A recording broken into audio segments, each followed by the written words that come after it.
Rookie 12 crafts a beautiful post-apocalyptic universe. You should expect stories in the same setting, set in different time periods.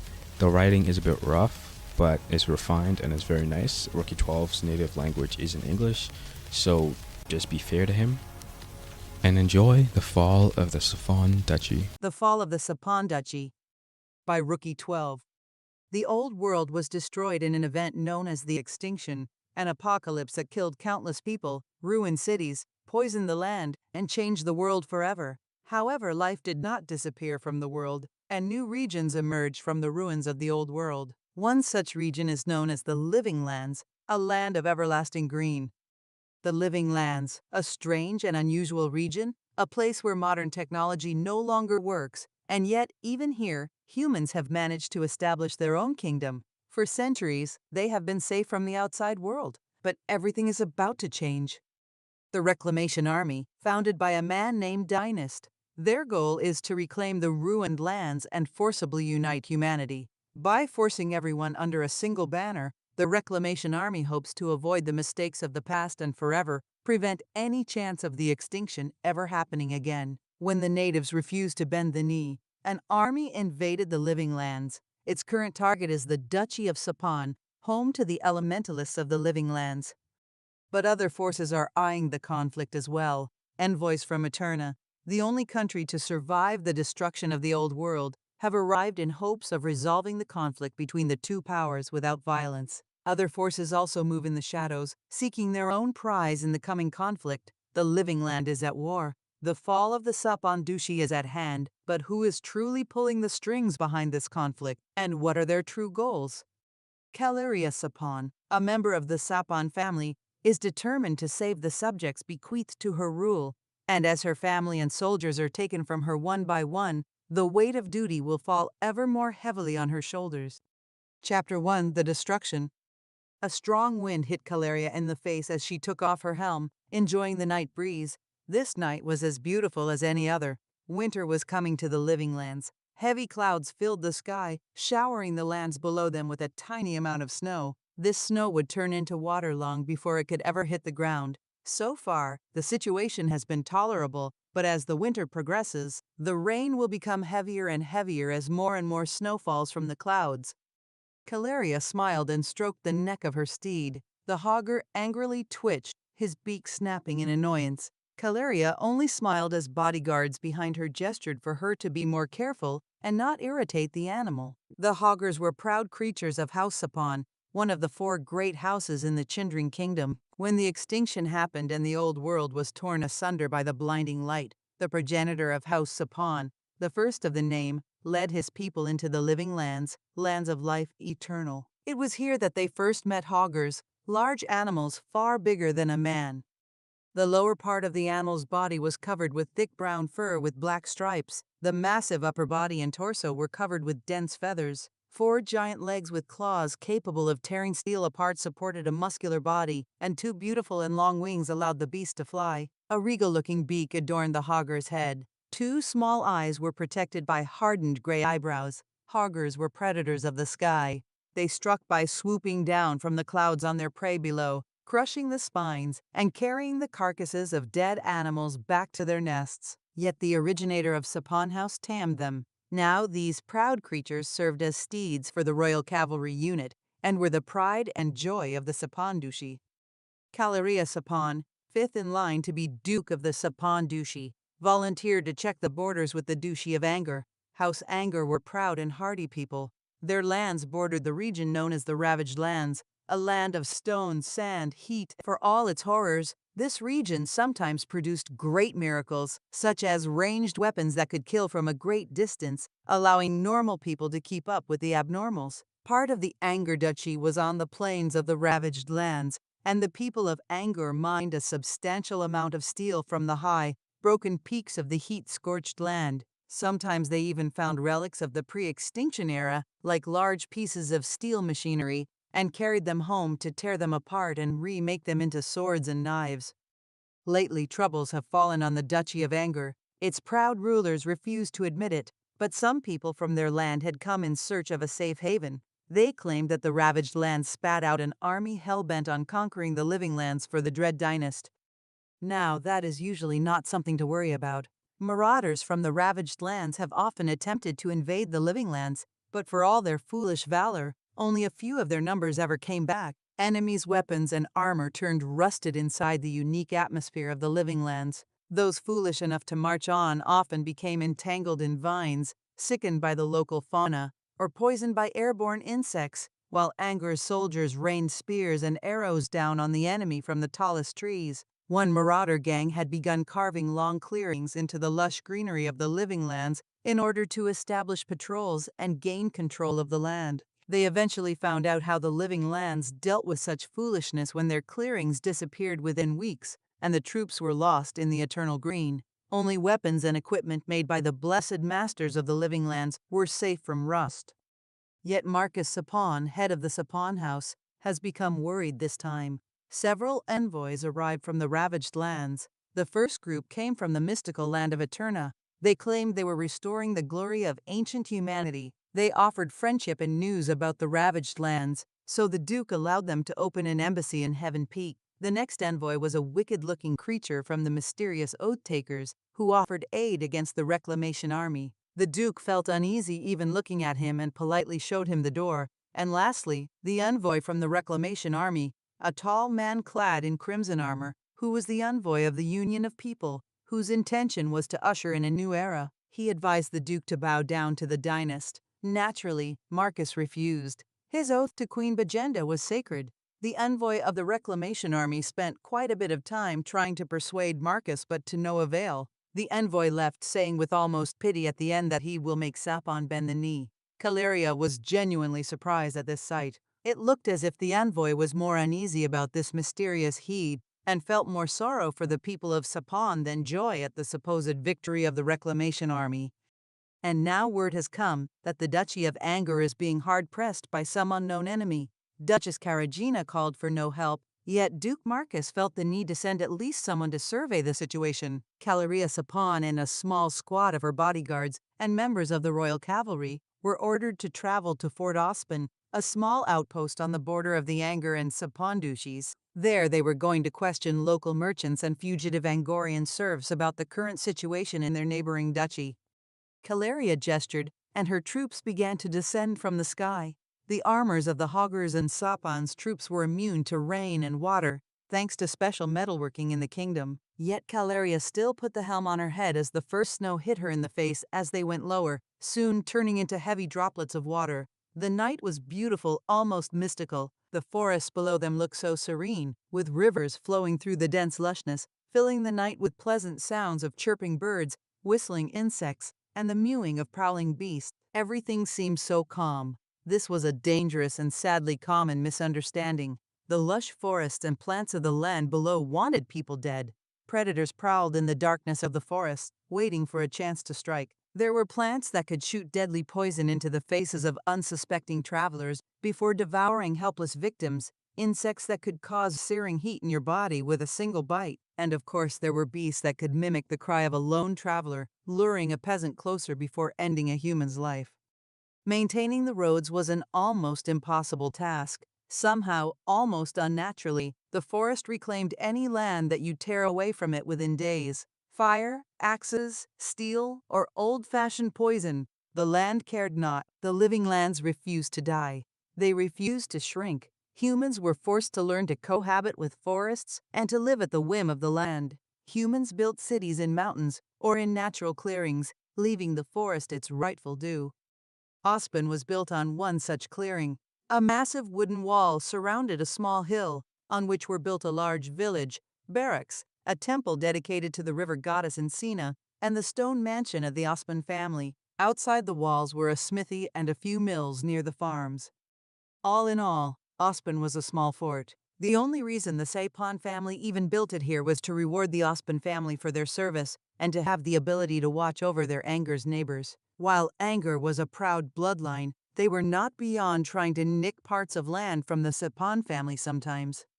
A small river ran from the hill, flowing into the Anger lands. Merchants and travelers used this river by traveling along the riverbank or across it with boats. It was one of the few safest routes to Anger territory, and the easiest way to deliver a vast amount of metal mined in the ravaged lands, fast enough to spare it of rust. As Caleria and her troops descended from the sky, they saw a large group, at least several hundred people, if not more, moving away from Ospon using a back road. Ospon itself remained unnaturally dark. Only a few torches were lit on its walls, and not a soul was in sight on its proud bastions. "What are they doing?" Ninio, the sergeant of the Royal Cavalry, shouted in disbelief. "A caravan this large will attract predators? Have they gone mad with greed?" "We need to find out," Caleria shouted back. "Troops to the people, now! Dance, you and your flock are to fly to Ospon and find out what is happening there."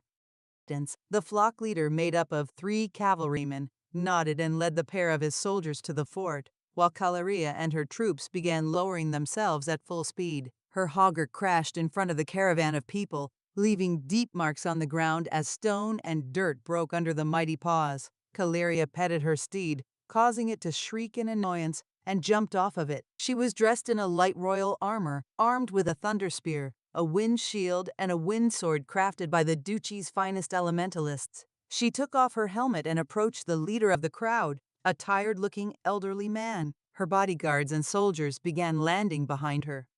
"Peace, good people," she said, with a surprised understanding that the people in front of her were a mixture of serfs, merchants, and even guards. Serfs were the people who had in the past committed grievous sins against the royalty of the kingdom, condemning them and their descendants to an existence of eternal servitude. Most of them were descendants of the raiders who had invaded the living lands before. Serfs were unable to leave the property of their masters on their own, but the noble houses frequently used them as currency.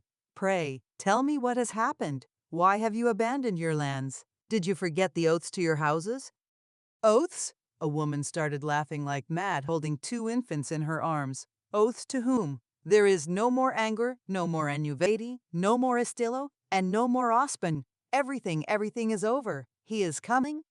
Please show no anger for this poor soul, honorable person." An elderly man fell on his knees before Caleria, showing the medallion that marked him as an alchemist. "But please hear the pleas of this commoner. You must run. Run fast and tell the queen that the enemy has invaded our lands. By the holy, by all that is good, please ask no more questions and run. He is coming." "Who is coming?" Caleria asked in confusion. "What does he mean? No more Ospon." The fort was still standing. If this was a joke, she would whip the jokers until their bones were bare. "Me, I am coming," a calm and assured voice spoke out loud. Caleria felt as if someone behind her had uttered these words. She spun around, only to find her people doing the same. The words whipped the caravan of people into panic, and they surged forward, running past Caleria and annoying the hoggers. Thankfully, the steeds had decided not to attack without a command, but some people ran into the woods toward an almost certain death. "Stop!" shouted Caleria. "Stop panicking, you fools! We will protect you! Form up and follow the road! Avoid the forest!" A light flashed in the night, cutting through the darkness like a sword stroke. Based on the shadow below Caleria, the source of this light was coming from the direction of the fort. Not wasting even a moment, Caleria jumped on her hogger, and the beast leapt into the air, carrying her toward the fort. Many white dots were rising from behind Ospon. They illuminated the darkness, forcing the knight to retreat in shame. Caleria could see the silhouettes of Dents and his warriors above the fort. For a brief moment, then the dots rapidly changed direction and slammed themselves into the center of the fort. It was as if a new sun had just risen. A white void filled the horizon, obliterating the buildings and devouring the silhouettes of the royal cavalry above the fort. That which took years to construct vanished in an instant. A gale hit Caleria, and her hogger shrieked in annoyance, stubbornly refusing to succumb to nature's whim. Standing firm against the torrent of wind and sound, stones and wood rumbled against the armor of the flying cavalry, propelled by the enormous cataclysm. An all-encompassing roar of the hellish inferno before them swallowed all sounds as a new, false sun illuminated everything with a white light. "What? Who?" Caleria whispered in astonishment, and the same mysterious voice that she had heard before spoke back, words close to her. "Future, the future has come. Bend the knee and live freely. Resist and be gone from this world. Dare to flee and be gone from this world. These are your choices now, Caleria Sapon." "Who is saying this?" shouted Caleria. Show yourself, you misbegotten cur. Chapter 2. The battle? Instead of answering, something broke from the still burning forest that surrounded the ruins of Aspen. A massive creature, standing head and shoulders above the average man. A thick black fur covered its entire body. Strange hands with 3 fingers held 2 massive double-bladed axes. An unusual armor covered the creature, leaving joints vulnerable but protecting the arms, shoulders, legs, and chest. The helmet had 2 crimson lenses, leaving the maw filled with crude fangs wide open. The creature paused for a moment and let out a guttural roar before charging at the rear of the escapees. In 3 great leaps, the creature reached the people and lifted its axes. The giant weapons came down, severing bones and muscles and splitting people in 2. How dare thee? Caleria roared, nudging her hogger to swoop down on the enemy. A massacre most foul in the land of House Sapon, to the guests of House Sapon. 1,000 curses at thee. The creature lifted its head to see the incoming enemy. Caleria cursed. She could not use her thunder spear at this range. People were still around the brutish beast. The damned creature only killed those who tried to run, deliberately leaving the rest to protect itself from her wrath. Those who fell to their knees or froze in horror were still safe. The creature smiled, crouching low for the strike. Foul swine. As if we are stupid. Caleria kicked her hogger, but the beast needed no instruction. It flapped its wings with far greater strength than before, rapidly picking up speed and rushing past the creature at blinding speed. The surprised creature failed to react to such a rapid change and found its throat impaled by the thunder. The axes fell from mighty hands as the bones of the neck were severed by the blade of the spear, and Caleria lifted the dead body over her head, her smaller figure easily lifting the far bigger beast. You are not the only one abnormal here, swine. The entire royal cavalry was full of abnormals, humans whose physical prowess was far superior to those of normal humans. No amount of training could allow a regular human to match the abilities of an abnormal human. With great power came great duty, and the royal army of Sapon always felt rage when a slight was inflicted on the guest, willing or not, of the Sapon house. In your next life, use better armor. Caleria threw the corpse away from herself and her steed. What are you looking for? She snapped at the people nearby. Form up, follow the road, move it, people. Strivold is just a day's journey away from here. But the enemies are behind us. One serf began talking. You leave them to us, Caleria responded while turning toward the fiery hell as more and more black figures broke through the flames. By the oaths of the house upon, we will protect those who can't stand for themselves. The other members of the royal cavalry began forming behind her. She pointed the tip of her spear at the advancing enemies. Foul villains, begone from our lands. A bolt of lightning from the tip of her spear struck one of the enemy creatures, briefly setting it on fire before exploding into a ball of light. The body was thrown back a dozen paces. The beast's breastplate had a melted hole where the bolt first struck. The foul beast twitched once and lay still, the air filled with the smell of burned flesh from the horrible wound. Thunder spears were crafted by the elementalists of Sapon, people who had an unnatural ability to control the elements of nature.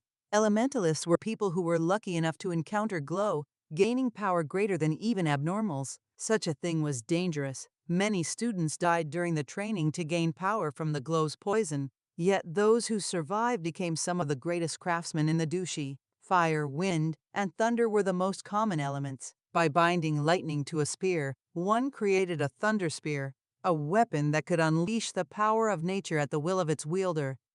Well said, my lady, Nino joyfully said, pointing his own spear and unleashing a fury of thunder at the advancing enemies. Back, bow spawns! Caleria shouted, releasing another bolt of thunder, killing yet another creature, and setting nearby enemies ablaze in an explosion. We will smite thee, we will kill thee, but we will not bow to thee. Away, away, go back to the horrors of your lands, leave in shame, and never return.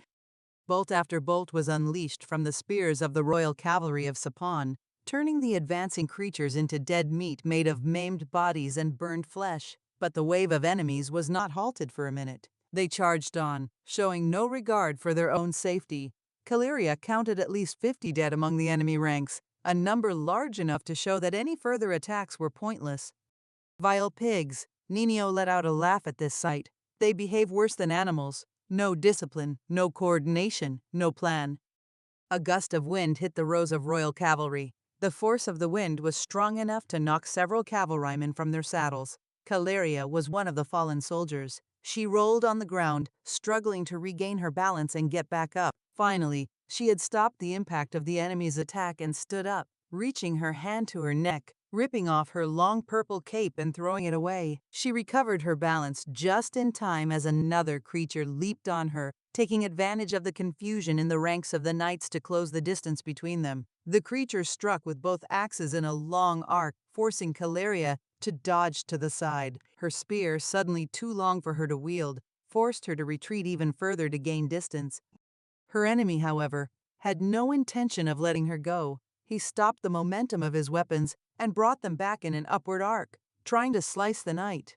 Caleria raised her small shield, barely the size of a buckler, in front of her. The creature scoffed at such weak armor, but when its weapons struck the shield, a strong wall of wind came out of it, pushing the enemy's weapons up and back and forcing the creature backward. That was all the opening that Caleria needed. As she grabbed the shaft of her spear in the middle and struck the enemy in the chest, the armor stopped the thrust at first, causing the tip of the blade to slide to the side, but soon the spear's tip glowed white with heat, slicing through the armor, flesh, and muscles underneath as if they were butter. The creature groaned from pain yet failed to react in time as Caleria speared it, cutting through its spine. She tore her weapon free, and the enemy fell, still trying desperately to cling to its weapons. Your fight is over, enemy from lands unknown. Go into a deep slumber without dreams and bother us no more, the knight said, piercing the enemy's head with her spear. She noticed another great creature to her right, but only a thin smile fell on her lips. As the creature was almost on her, her hogger snatched it in midair with his paw, shattering the enemy's armor with its beak and ripping the creature's head from its shoulders. Good work, my fry. Caleria's words were cut short as she felt a blow to her pauldron, the force of which caused her to spin around. Another blow was coming for the back of her head. She could feel it, so she twisted her arm with the shield behind her and released the wind from her shield, deflecting the incoming attack. She spun around, facing a new opponent. Sheath in the rich green armor of the House Ospon was standing before her, smooth armor plates that did not hinder any movement, a short wind spear in her hand, a helmet stylized after a Bogon's head. The face was unmistakably familiar, however. Short blonde hair, a round nose, broken from the old wound received during training. Lucretia? Caleria asked in shock. What made you turn on me? Instead of answering, the youth struck with her spear. The wind blew up to the right and left of the wind spear, seeking to deflect the enemy's weapons so that the tip of the spear could pierce Caleria's heart. Caleria sliced through the blast of the wind with her own thunder spear, cleaving a clear path for the blade of her spear to crash into the enemy's weapon. She forced the tip of Lucretia's weapon to pierce the ground and stepped on the enemy's spear, holding it in place with her own spear and boot. The hogger growled behind Caleria, but with the tiniest nod, she sent her steed after other enemies. All around her, creatures of the enemy were locked in combat with the knights of Sapon. Whose vile lies forced you to raise arms against me? Caleria demanded the answer from Lucretia. Both were still struggling. The youth could not get her weapon, while Caleria tried to keep a hold of the enemy spear. Both were abnormals, both were potentially equal. Caleria was older, but a few years ago, she had trained all season with young Lucretia Ospon, the youngest of the Ospon mainline. It was customary in the Sapon duchy for the children of all the major houses living in the Sapon lands to train together at some point in their lives. This was meant to create bonds between them. Caleria knew the potential of her enemy and was surprised at just how basic the attempt by her opponent was. Lucretia liked to sneak around the battlefield and take down the enemies with one swift attack. Many knights of the realm considered such tactics unworthy of a knight, but the Sapon house learned to admire such a style. Everything had its use in a war. Nothing could be discarded if you wanted to win and uphold your oaths. Lies? No lies, Lucretia replied with a mad laugh. She spat, and Caleria dodged as steel needles hit the side of her helmet and bounced off into the darkness. Poisoned needles, a proud technique of the Ospon house. The nobles of the house have vigorously trained since childhood to learn how to store these deadly weapons in their throats and how to spit them out at sufficient speed to injure the enemy. and let the poison do the rest, a technique that was despised by many houses in the kingdom, but one that has brought the Ospans countless victories in tournaments. Truth. The truth is what I saw. The truth is what forced me to alter the course, to betray my oaths. With her spear free, Lucretia went on the offensive, unleashing a series of thrusts at Caleria, intending to finish her off. Wind blew from her spear, nearly knocking Caleria off her feet and forcing the knight to keep close and meet the spear's blade head-on, deflecting it with her own. What truth? What could have possibly turned you away from your people and your duty to them? Caleria asked, dodging another thrust. She was confused. What was going on? Lucretia's skills were always a little less than hers, but not by this much. These were amateurish attacks. Duty. You dare talk about duty to me? You have no idea what I have given up for my duty. Lucretia growled. The quality of her attacks suddenly changed. Left knee, throat, shoulder. This time there was a soul behind her attacks. 3 strikes, done in the eye's blink, forced Caleria to use both her spear and shield to block the first 2 strikes and deflect the last hit with the wind power of her shield. Once again, had Lucretia used only the wind power of her spear, she would have had the advantage over Caleria. But the other woman insisted on using only blade work this time. My duty before the masses. Lucretia spat out another needle, but this time her opponent was ready and dodged the incoming attack without leaving an opening. It is for this duty that I bear this shame. For 7 days, we were subjected to unspeakable horrors as the enemy selected our soldiers and family members one by one within our own walls. None of my family were willing to make the sacrifice. None of them were willing to bow down. And so they were gone. They all died in glory, leaving me, to make the choice. Death to my subjects, death to those who came to us for refuge, or to bow, to break my oaths and allow them to live, to allow them to choose, to stay under new rulers, or to flee. I made the choice. I have betrayed my ruler, my oaths to the queen. I did so much to save lives. Lucretia swung the spear around herself once and struck with all her might, forcing Caleria to dive to the side. And yet, despite all that I gave up, I am forced to partake in this butchery. Those who chose to stay loyal to the queen and leave are now being hunted by me. Those who were my comrades in arms are now being fought by me. I bowed, I obeyed, and this is my reward.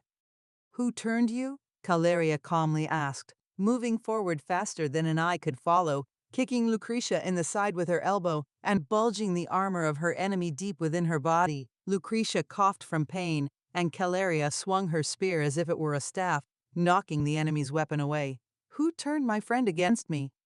The future. Lucretia weakly smiled. Do it. Wash away my sins. No, Caleria stopped. The way of knighthood is not this easy. Many obstacles are in our path. You have been led astray, and thus you must pay penance. Once your sins are cleared, you will return to make your house proud and— Hath you not heard the words of your opponent? A voice asked behind Caleria, and she felt a searing pain in her left shoulder as something hit her. She jumped away, clenching her spear and shield. Her shoulder was on fire, literally. The armor of her pauldron melted, revealing an ugly gash on the skin beneath. Flaming tongues still danced happily on the cloth beneath her armor.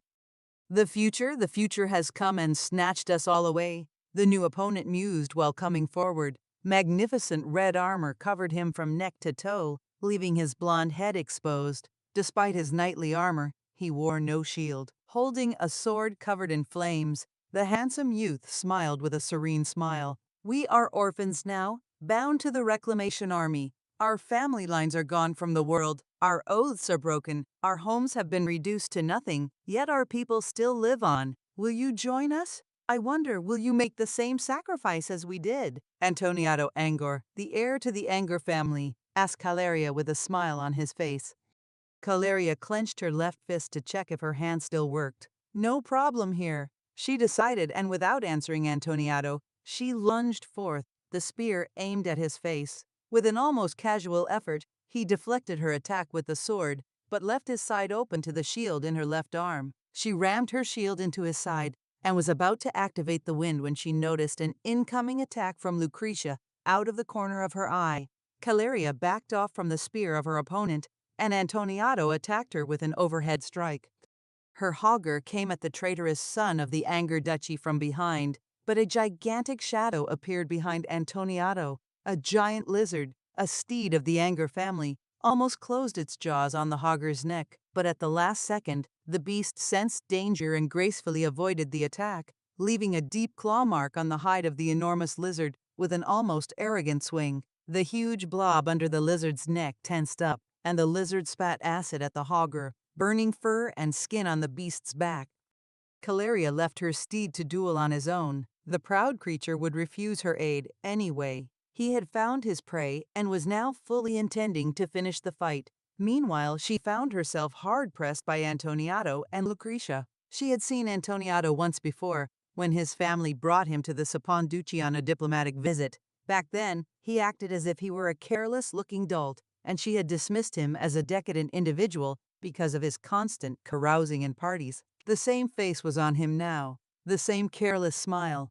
Yet his skills, he weaved a pattern in the air with his sword, making feints, trying to fool her into acting before stabbing her. Thrice she deflected his sword, twice he scratched her armor. She hated to admit it, but the amateurish attacks of Lucretia helped her survive. When she was in the way of Antoniato, the traitor was forced to change the flow of his combat, his burning sword facing against the thunder spear again and again. But finally, the stalemate was over. Antoniato pushed past Lucretia in an almost desperate maneuver. The spear of Caleria was deflected by the wind spear of Lucretia before she could punish Antoniato for his foolishness. Her enemy was before her, too close to use the spear or gain momentum to smite him with a swing. His sword shot forward like a flaming snake aiming for her chest, and she could not block this attack in time. So she chose not to. Let him have his win. She will take him with her. She grabbed her spear just beneath its blade and rammed the weapon forward. His weapon was almost on Caleria, but if nature wills it, she'll live long enough to kill him. Nino saved her. Her loyal friend came at Antoniato atop the hogger. His spear hit Antoniato's pauldron, melting the armor and cutting through the bone and muscle underneath. The beast struck both Antoniato and Lucretia at their sides, kicking them off their feet. The hogger's beak snapped at Antoniato, tearing off part of his breastplate. With enough force to break through a castle gate, the hogger tore the sword out of the traitor's hands, while Caleria's own hit missed its mark and landed at Lucretia's chest, piercing her all the way to her spine. Misbegotten filth, you dare raise a hand against the noble Sapon house? Betray your oaths. Drat thee! Double drat thee! Nino roared, charging after Antoniato, intending to end the traitor. Caleria ignored him and tore her spear from Lucretia, lowering her down. 2 knights on their hoggers flanked her, protecting her while she addressed her former friend. "I am sorry," she said, as her former opponent coughed up blood, "but this thrust has left a mortal wound." Finally, Lucretia coughed, smiling through the pain. "My punishment is finally over. Be smarter. Don't let him W." She tried to say something, but convulsions took over her body, and when they stopped, she was finally dead.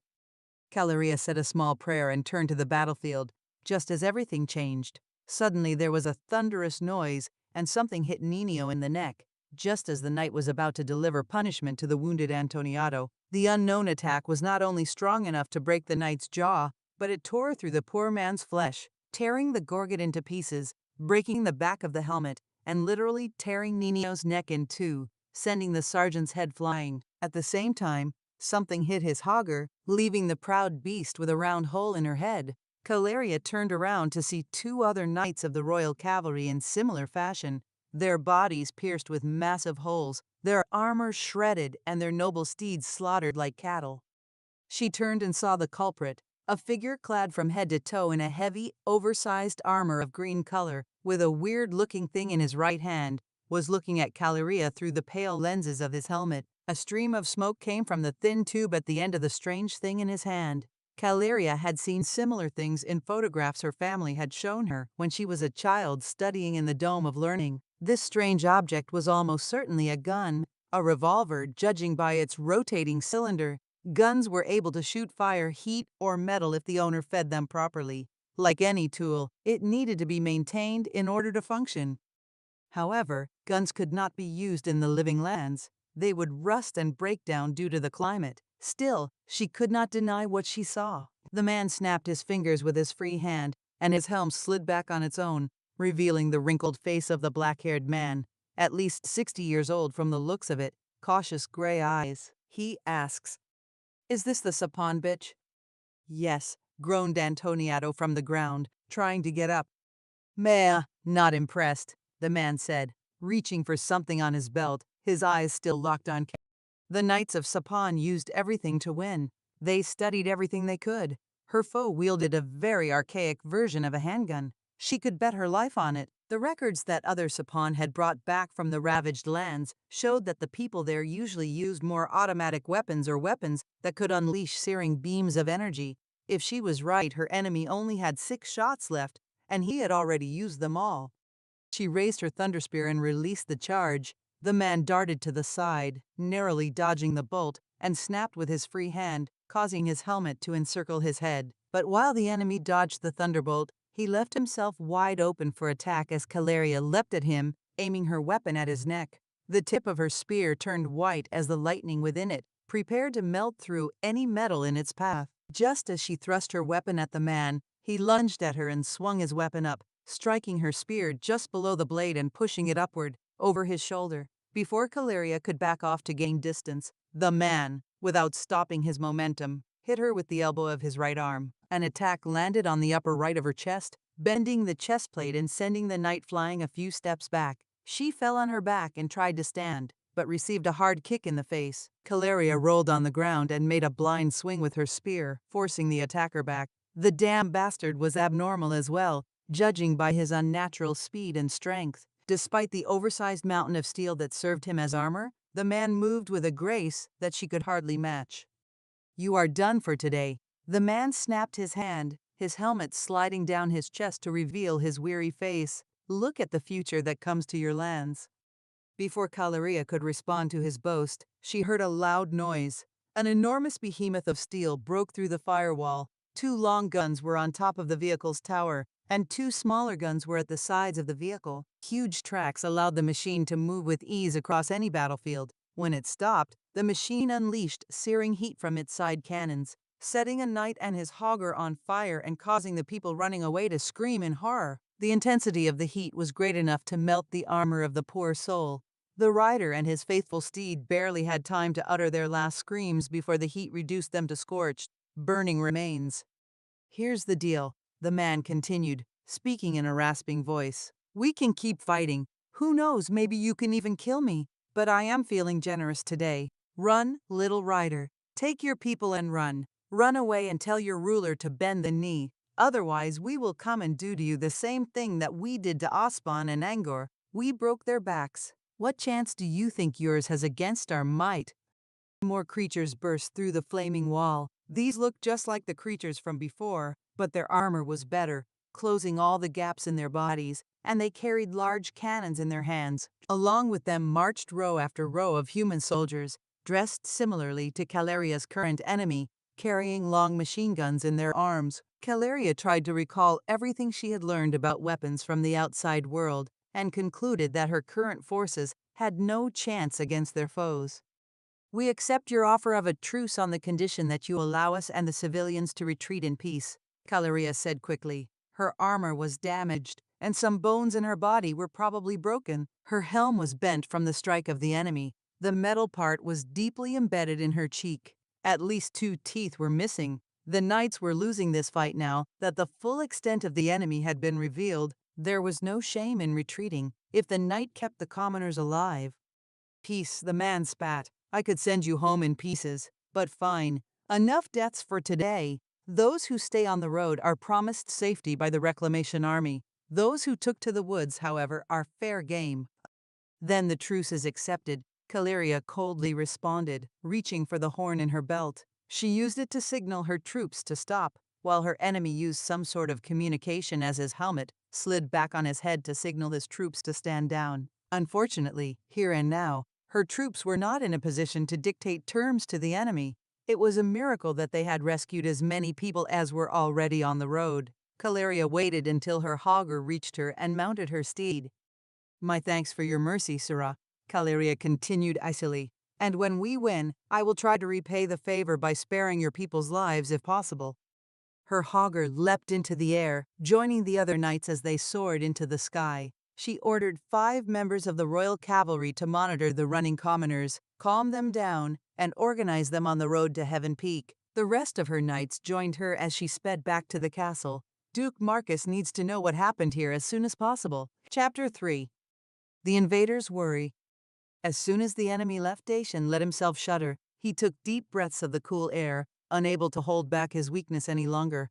Once he regained his breath, he let out a broken laugh, seeing how the chick was flying away.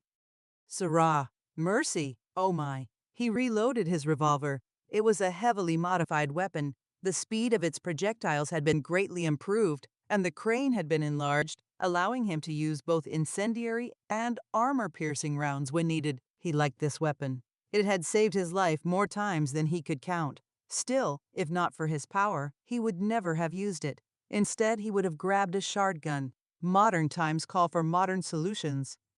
What if I show you some of the nice mercy on the backs of your soldiers? He asked out loud. It would be so easy to hit them. All we need is a single messenger. An officer of my army would break his word. You would dare insult me so? The voice asked softly, coming directly from behind his back, but Dayon knew that his master had not yet arrived.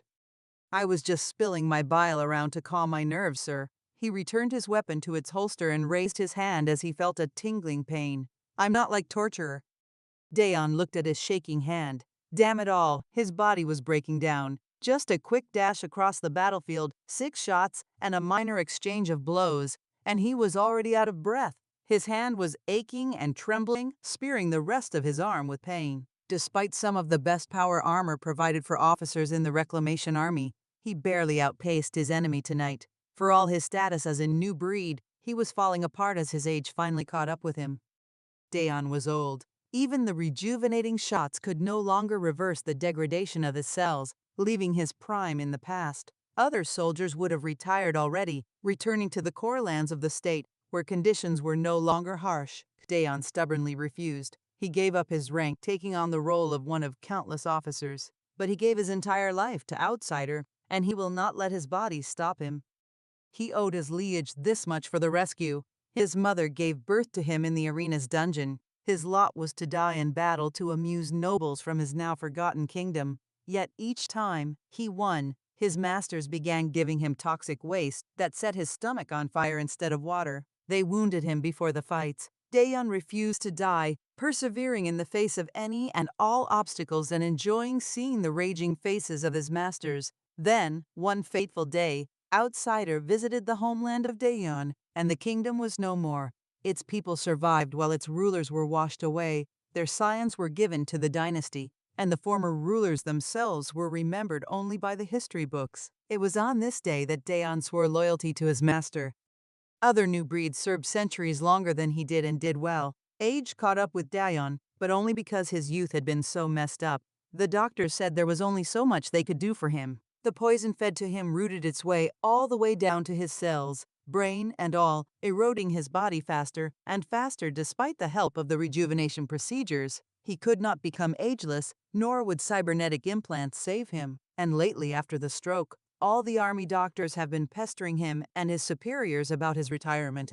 He will not leave. Not now, not when his master needed his help the most. The preparations for the invasion of the Living Lands saw the first army getting swollen with new recruits by the dynasty decree. The numbers rose from 35,000 to 340,000 soldiers, 8 independent corps, 30,000 new recruits, and the entire newly formed Heavy Weapons Corps all joined the army group led by Outsider, the 5th and 7th Tank Brigades, and a slew of newly formed military units. Outsider's original army group was essentially dissolved among fresh faces, all too eager to prove themselves, even at the cost of a mission. Instead of the steel fist of the past, the new army was clumsy and unproven in actual combat. Training be damned.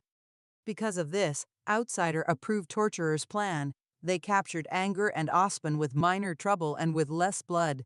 Dayon was willing to give Torturer this much credit. You just had to screw things up, didn't you? Dayon asked. Coming over to the injured Antoniato, he helped the fool to his feet and slapped him across the face. Pain shot through Dayon's hand, despite the metal gauntlet, but he showed no sign of it. Antoniato stumbled back, but his big lizard appeared behind him, allowing the boy to stand by leaning on it. This was the plan, right? Antoniato replied in a hoarse voice. We wait until the fort is destroyed, and then we attack. Dayon slapped him again. No, you moron. You were only supposed to attack if we had wiped out most of the enemy forces above the fort. You received no order for attacking. It was Lucretia who moved her forces first.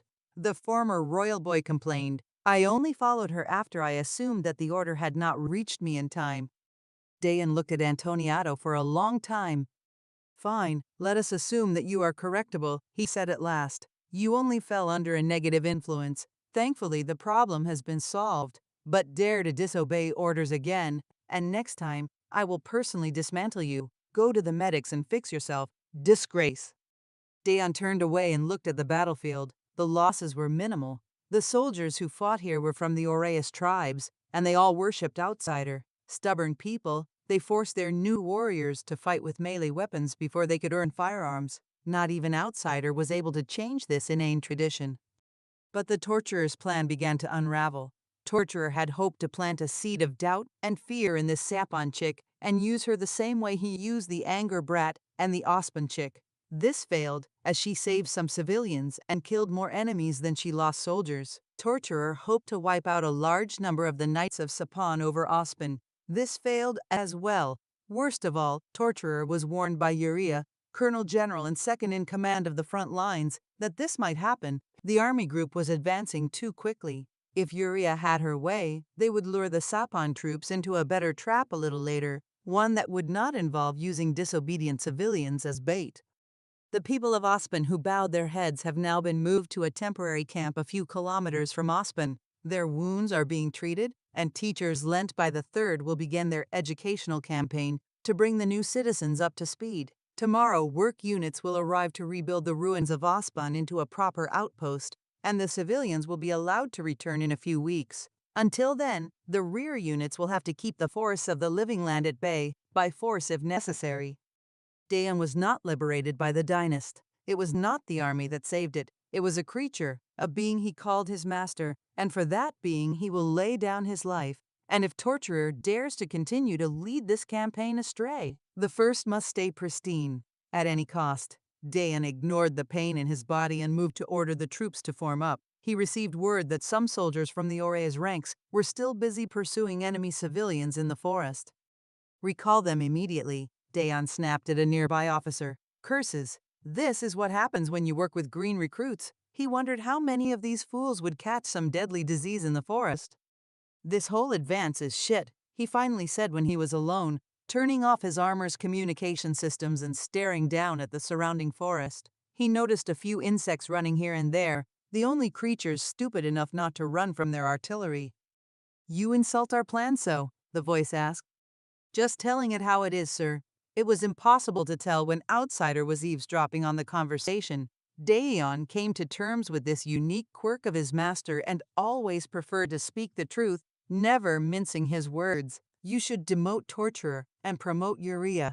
We should advance as a united front, steadily wiping out all resistance. Look at this, sir. Some of our soldiers even attacked civilians. The Ospan chick died because I had to stop and break the neck of an idiot who was about to crush a child under his feet. Torturer must be going crazy, sending Aureus' greenhorns into the fray first, with no thug masters to keep them in line. Perhaps, but the terrain is ill-suited for such an advance. The soldiers who dared to break our laws will work the rest of their lives as laborers, building homes for the natives they so mistreated. Aureus won't like it, sir, Dan said. Most of those buggers who join the army dream only of glorious slaughter. Then they will be skinned alive, their eyes removed, and their bodies hung for all to see. Discipline will be restored. I will not allow the first to become a den of murderers and raiders, Outsider responded, and Torturer has already captured us a duchy and a castle with only a few deaths. Numerically, we have gained more than we have lost. Complications happen in every plan, and for now, his plans limit civilians' casualties. Until I arrive, he remains in charge of the operation. As you command, sir, Dayon grimly agreed. Chapter 4. Someone who wasn't saved. Long time ago, during the advent of the Extinction, the girl was screaming helplessly in the dark. Her body was strapped to the wheelchair by the belts. Mommy and Daddy did not do this out of malice. No, Mommy told her she was special. The girl knew it herself. Sometimes she would act wild, throwing things out of the blue or screaming with excitement when she saw something curious. Deep down, the girl knew there was something wrong with her. Other kids kept their cool. They were always listening to their parents. She tried to follow this example. She truly tried. But she could not even speak properly, let alone control her impulses. It was as if someone had flipped a switch and she had gone wild against her will. She heard how meanies told her parents to give up on her, but Daddy and Mommy were always there for her, always with her, trying their best to help her be happy. Yet, as she got bigger and her parents got older, they had to strap her into the wheelchair to move her around, or she might have run under a car or a train, or she could have hurt Daddy or Mommy. But today was a special day. Her parents told her she has been approved for a program. She will finally be normal. She will be able to speak. Her mind went wild with the idea. Could it be true? Once, a famous singing group called The Hive came to perform for the special kids at the rehabilitation center. As they sang, the girl felt a touch of something.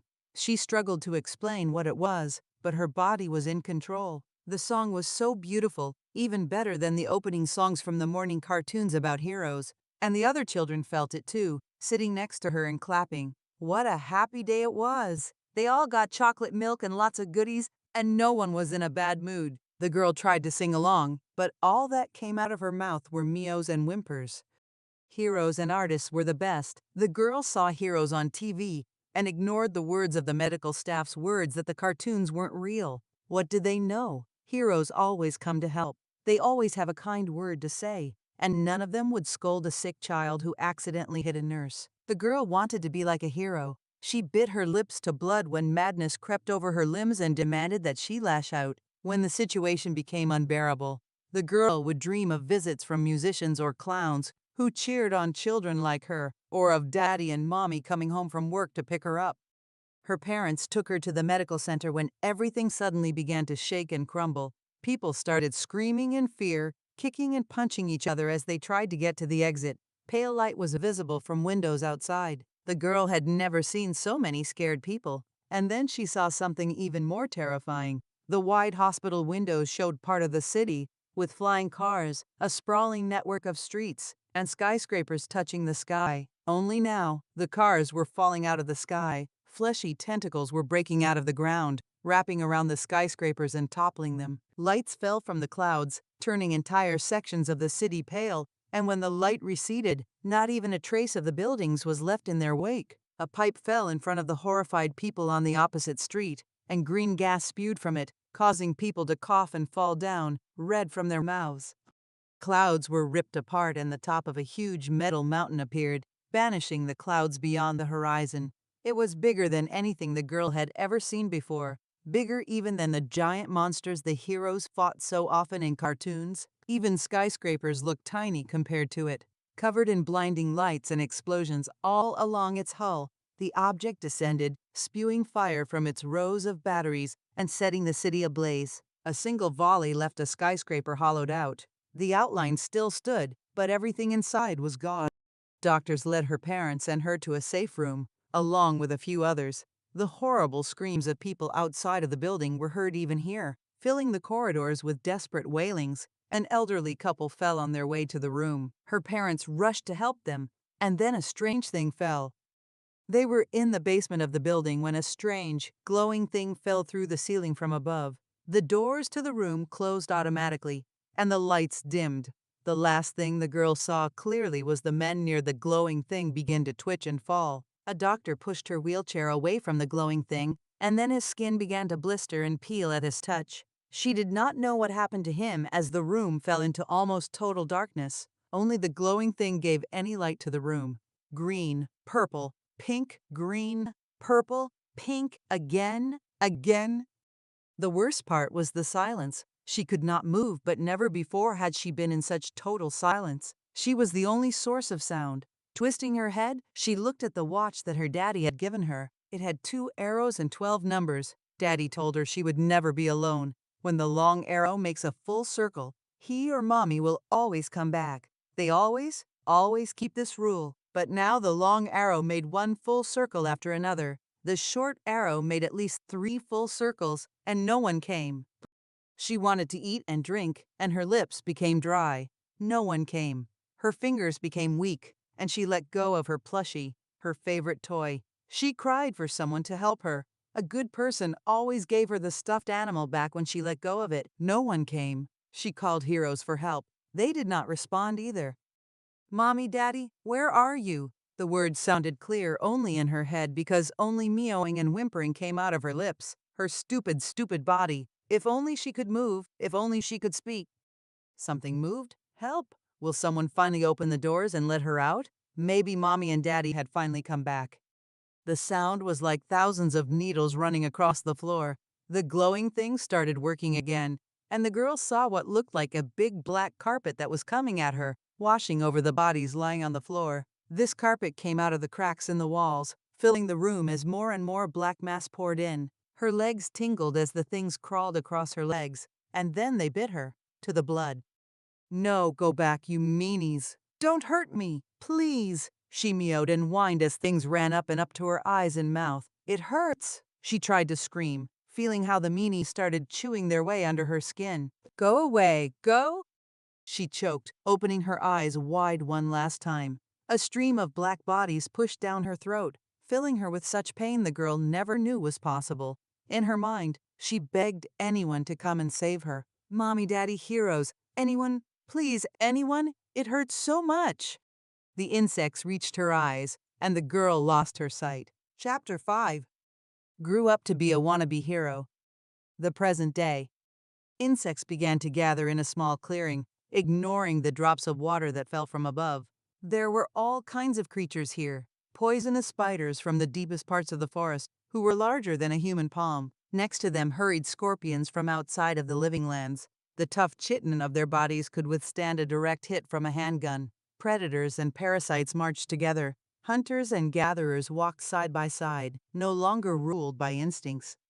Thousands of eyes opened as Hive awakened from his dream. The eyes scanned the surroundings, piercing the night with compound and simple eyes, his countless legs twitching anxiously, mandibles and chelicerae colliding as he was taking in the new information, and slowly calmed himself. Again, it always happened when he split his self too much or spread out too much. He remembered when she was locked in that useless, broken body. Away, away the past, away, away the nightmares, for while the night is dark, there is only one true horror here, and it was him, Hive, one of the 3 great champions of the oath. Ospen burned. Hive was in the trees, in the grass, on the animals. Some parts of him died in the great fire. It was fine. The loss of mass was nothing. Information was everything. He and his army were moving faster than expected. Even now, Hive dared not call his nemesis by his name, for his nemesis had many unnatural powers, and Hive was not yet ready for an open confrontation with him. One would think that the living lands would slow him down. Hive growled in a human voice. The insects moved, scratching chitinous shells against each other in imitation of human speech. Spiders, bugs, flies, centipedes, and other parts of Hive began to merge. Wing casings opened, and bugs took to the air, coalescing with the others. Legs grasped each other, creating a foundation for the mass of living things above. Mandibles bit mandibles, and 3 human-shaped figures were formed. Hive's power was that any insect that devoured a part of him would end up being part of the swarm, and thus part of his mind and body. The living lands teemed with life. Countless new, dangerous species were in abundance and ready to be collected. After the fools of Sapon refused his offer, Hive made sure to spread himself around the land. He was now busy collecting the most dangerous creatures and multiplying them. Multiplying was hard. Hive hated hurting animals. His parents always told him, "Hurt?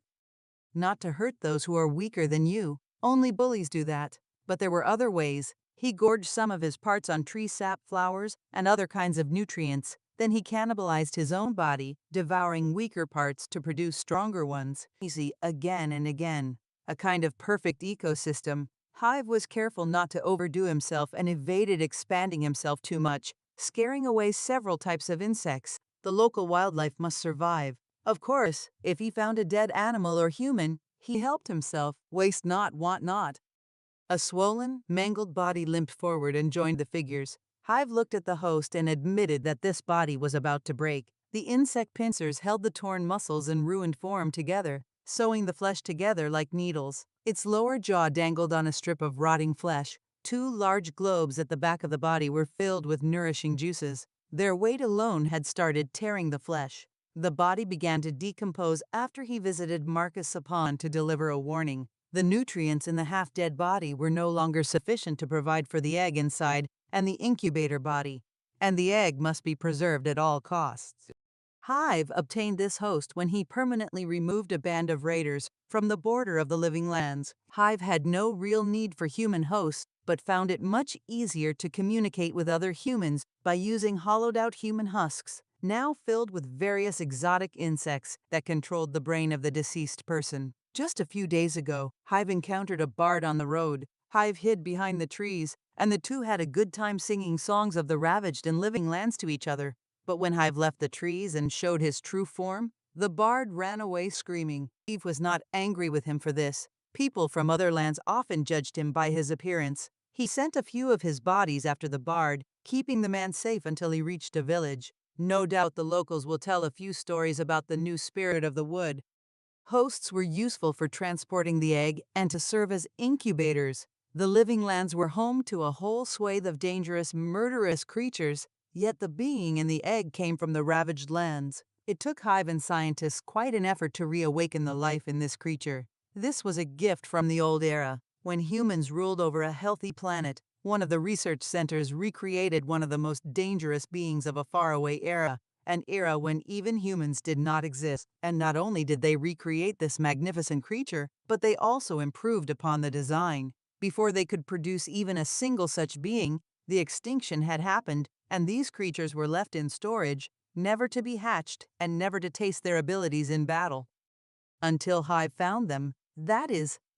A loud scream pierced through the night. Hive could already sense many night beasts converging on the source of the scream, drawn by the scent of weak prey, a human prey. He sent some of his parts to scare the beasts away. His numerous parts began moving. Countless legs began running, wings lifted, a living swarm in the air, searching, looking for the source of sound.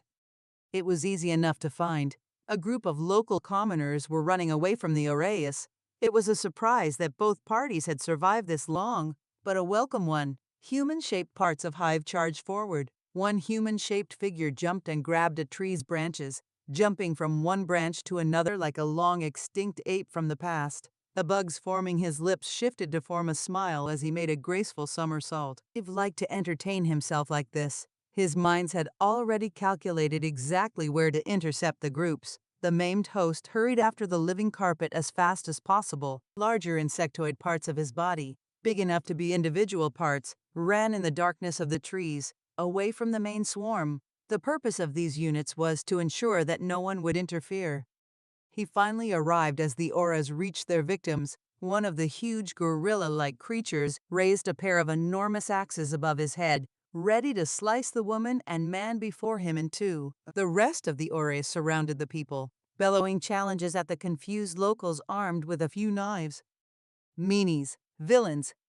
The charge that never came as the living carpet flew from the trees, running above the legs of the auras warriors. The warriors were bitten and stung. Poison was injected, and paralysis was administered. Some of the warriors tried their best to escape and resist, but where would you run from the living quicksand, made from countless living beasts? You move to the right, and living water moves after you. The insects filled the screaming mouths, pushed in the spaces between the armor and open mouths, and burrowed their way into the skin. Larger and more dangerous specimens have started working, their pincers cracking the armor. Useless, muttered the human form of Hive, still sitting in the trees. Another human form jumped from the trees and landed among the commoners. Nothing to worry about here. Good people of Sapon and Anger, Hive said without a trace of an accent. Hive always liked to study new things, and languages were at the top of that list. You can't imitate songs from other lands without first mastering the language. After all, I am a hero. The being made of countless moving insects said this to the horrified people while the Horus warriors were dying, screaming from pain all around them. Hive's eyes were made of fireflies, and his teeth were made of centipedes. Well, I try to be a hero at least. Anyway, I am here to save you all, he said, and struck a pose, pressing one hand to his waist and pushing the other hand with a V sign toward the people. Suddenly, the larger parts of Hive saw a group of 3 soldiers less than a half-kilometer away. These were in full gear, covered in power armor from head to toe. Each of their heavy steps was accompanied by the sound of hydraulics, granting these normies enough physical strength to uproot a tree with one hand. Undoubtedly, they were attracted by the screams of the Ores. The specialized parts began to circle around them, waiting for the perfect moment to strike. Most likely, these soldiers were tasked with bringing the overzealous Oreas back. The living carpet exploded upwards when someone jumped from underneath it into the air. An Oraes warrior leapt a dozen meters into the air, with pieces of hive falling off him. Abnormal, the human-shaped hive on the trees said in a disappointed tone. It was not surprising that the Oris had them. Everyone these days seemed to have a few, but such an encounter was annoying. The soldiers might notice something. Oh well, the Oris had no way to escape anyway once he falls. Steve's eyes in the air saw something. A bright spark formed into a ball of blue light in the warrior's hand. It exploded, burning away the insects crawling around him. Another spark, this one much larger, began to form in the soldier's hand. The soldier aimed his energy ball at the humanoid form, ignoring the civilians standing behind Hive.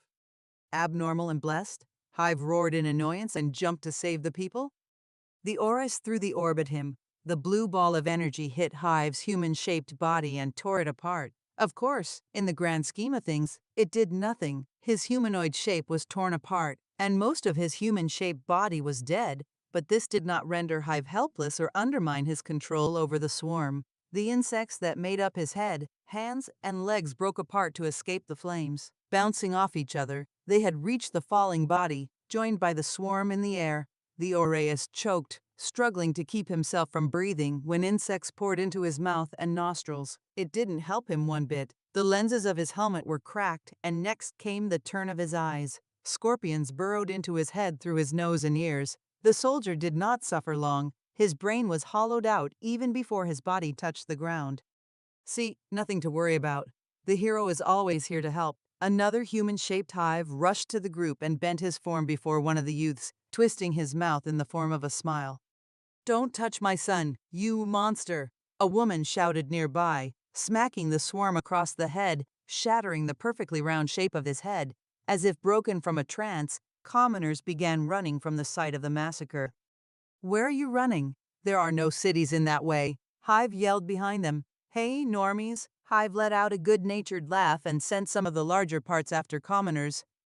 If they refuse his assistance, Hive will lead them back to the Sapon lands like a great Pyrenees, a sadly extinct beast of the past, guarding and directing the people like sheep. No matter the prejudice, no matter the hatred, a hero does not abandon the weak in their time of need, because he was strong and they were not, and the strong had a responsibility to help the weak to stand up and keep them safe. Let them go to the Sapon settlements and do whatever they want there. No one would believe them anyway. Meanwhile, the soldiers noticed the effects of the explosion.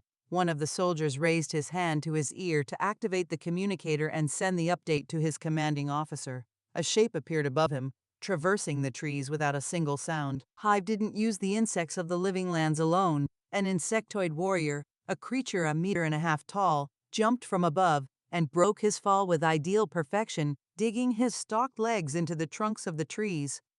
The soldier never managed to make a call, as his hand was cleanly sliced off by the insectoid warrior's blade arm. Hive rammed his sword hand into a man's back, piercing through the armor as if it was nothing, and twisted the sword, killing the opponent instantly. Another man turned, a rifle in his hand. The soldier backed against a tree, preparing to fire, when a giant spider-like creature fell on him from above, wrapping its legs around the soldier's body and biting off his head with powerful chelicerae. The last soldier died when sword arms pierced his eyes and exited from the back of his skull. The living lands were a dangerous place, true, but the ravaged lands were no less dangerous. These creatures were brought from the ravaged lands by Hive, and they proved to be just as dangerous in the local forests as they were on the scorched heathlands.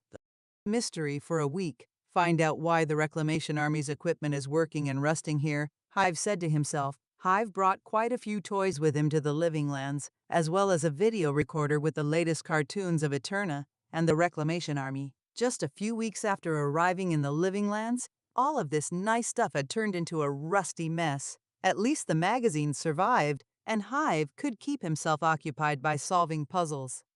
The mutilated incubator finally reached the battlefield. Hive directed part of his swarm to eviscerate the abnormal arrays, while the feeders, specially designed insects in the shape of a ball whose sole function was to store nutrients, began to feast on the dead bodies, preparing new nutrient juices for the growing organism.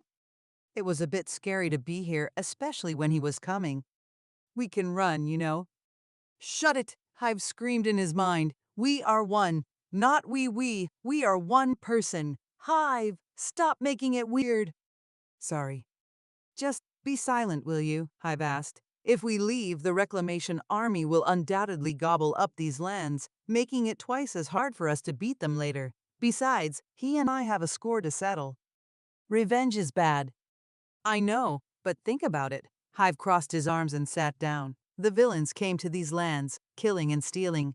What kind of hero would abandon the people in such a situation? Fate itself pushes me against him. Revenge is irrelevant. It is my duty, a hero's duty, to stop the villain once and for all. No one answered. It was only an imaginary voice, after all, a relic from the days when Hive was all alone, without his friends among the oath takers. I am feeling lonely, and I am stressed, Hive admitted to himself. He disliked the local land because he had no one to talk to. His one and only intelligent companion was busy preparing a lair for the second egg, and he was also quite boring to speak with anyway. The man was a loyal follower and a true believer. His children were the kindest souls ever, but the truth was the truth. Hive struggled to understand the science behind DNA and similar stuff, and his follower could spend entire hours trying to enlighten him. Hive's non-existent head throbbed with pain from all the explanations. Besides, he solved all the puzzles in seconds, making the magazines useless. The maimed body came close. Its hands reached into the stomach and tore it apart, allowing the egg to fall into the hands of the human-shaped Hive. The larva inside the egg stirred. At this age, these beings were busy hunting and devouring enemies. Hive had already fed parts of himself to this wondrous murder creature. He could feel himself inside it, yet its mind was still trying to act on instinct. This was fine. This creature was the most unique part of Hive's body. You have a sad lot, Hive whispered to the creature inside the egg. Born to kill and to live a short life. Such a sad fate. I am sorry that I can't let you grow to your prime naturally. The new host was ready. Armor fell from the partially hollowed-out oreys, and parasites took residence in its half-eaten brain. Hive opened the stomach of a new host and carefully placed the egg inside as the feeders closed in, filling the host with nutrients, speeding up regeneration, and feeding the larva. This egg will not be allowed to reach full maturity. Hive simply did not have the time. But it will grow, and it will reach its peak for a short time. Before it burns out like a candle, it will be enough for Hive's plan. He was sure of it. You will die, Hive said to his nemesis. Still, he dared not to say the name of the commander of the invading forces of the Reclamation Army. Your plans will fall. For what you have done to my friends. Hive spat words with burning hate, knowing that someone has murdered those who are dear to you and being powerless to exact vengeance. I will win here. You will not get living lands. I will protect the people. You will not kill them as you killed Lightbringer. He remembered his first friend, the one who introduced him to the other people around the camp, the one who had never given up trying to build bridges between Hive and the other people. It was Lightbringer who had found of his first real job, and Lightbringer died, his back broken on that bastard's knee, his head vaporized by the light. He directed his bodies to hide the remains of the enemies, taking a power armor with him as he left the place before other enemies could notice his presence. He still had much to do before revealing himself. Chapter 6. Back at home, Caleria and the survivors of her troops returned to Heaven Peak. Night started to retreat before the rising sun, revealing the tall, magnificent white walls of the duchy's capital. The capital was built on a natural clearing that surrounded the duchy's tallest mountain. At the top of the mountain, in a place where clouds touched stone, stables were built. This was the place where the tamed hoggers thrived. The bastions of the royal palace occupied the center of the mountain, connected to the city below by a huge stone bridge. Near the bridge was the Academy of Sapon, a place where Sapon knights trained to become worthy of the title of member of the royal cavalry. 4 barracks were located to the north, southwest, and east of the city. Dozens of large farms were built near the city walls to supply the city with food and wool. Hunters regularly brought abundant game from the forests to the north of the capital. The walls were split open to reveal just enough space for a harbor, allowing hundreds of fishermen to take their boats to a vast lake near the city to catch fish. In the center of the city was the Dome of Learning. It was one of 2 places in the city where long-lost technology still functioned. It had been built at great expense to protect the precious equipment inside from the harsh conditions of the living lands. Computers and film projectors straight from the old world filled the halls of the dome. Knights and soldiers of the duchy could not use firearms, but that did not mean they never studied them. Films with detailed instructions on the advancements and weaknesses of firearms were rigorously studied, and the nation's abnormals worked hard to develop tactics against them. Valuable medical recipes were stored on terminals, and alchemists no longer lost precious knowledge of the plants of the living lands when some of them died and flames destroyed their work. This helped to greatly advance medicine in the duchy. Martial arts, knowledge of metalworking, even knowledge of the elementalists all were stored here. Across the Grand Plaza from the Dome of Learning was a tall, gray building surrounded by a force shield. This was the Embassy of Eterna, the second place where advanced technology worked. Unlike the Dome, Eterna officials did not care about the dangers of the living lands and used a humming force shield to keep the strange atmosphere of the living lands away. Neighbors complained about the sound of the shield at night. Despite the protection of Marcus Sapon, the embassy decided not to ignore the commoners and installed soundproof windows and renovated their neighbors' buildings for free.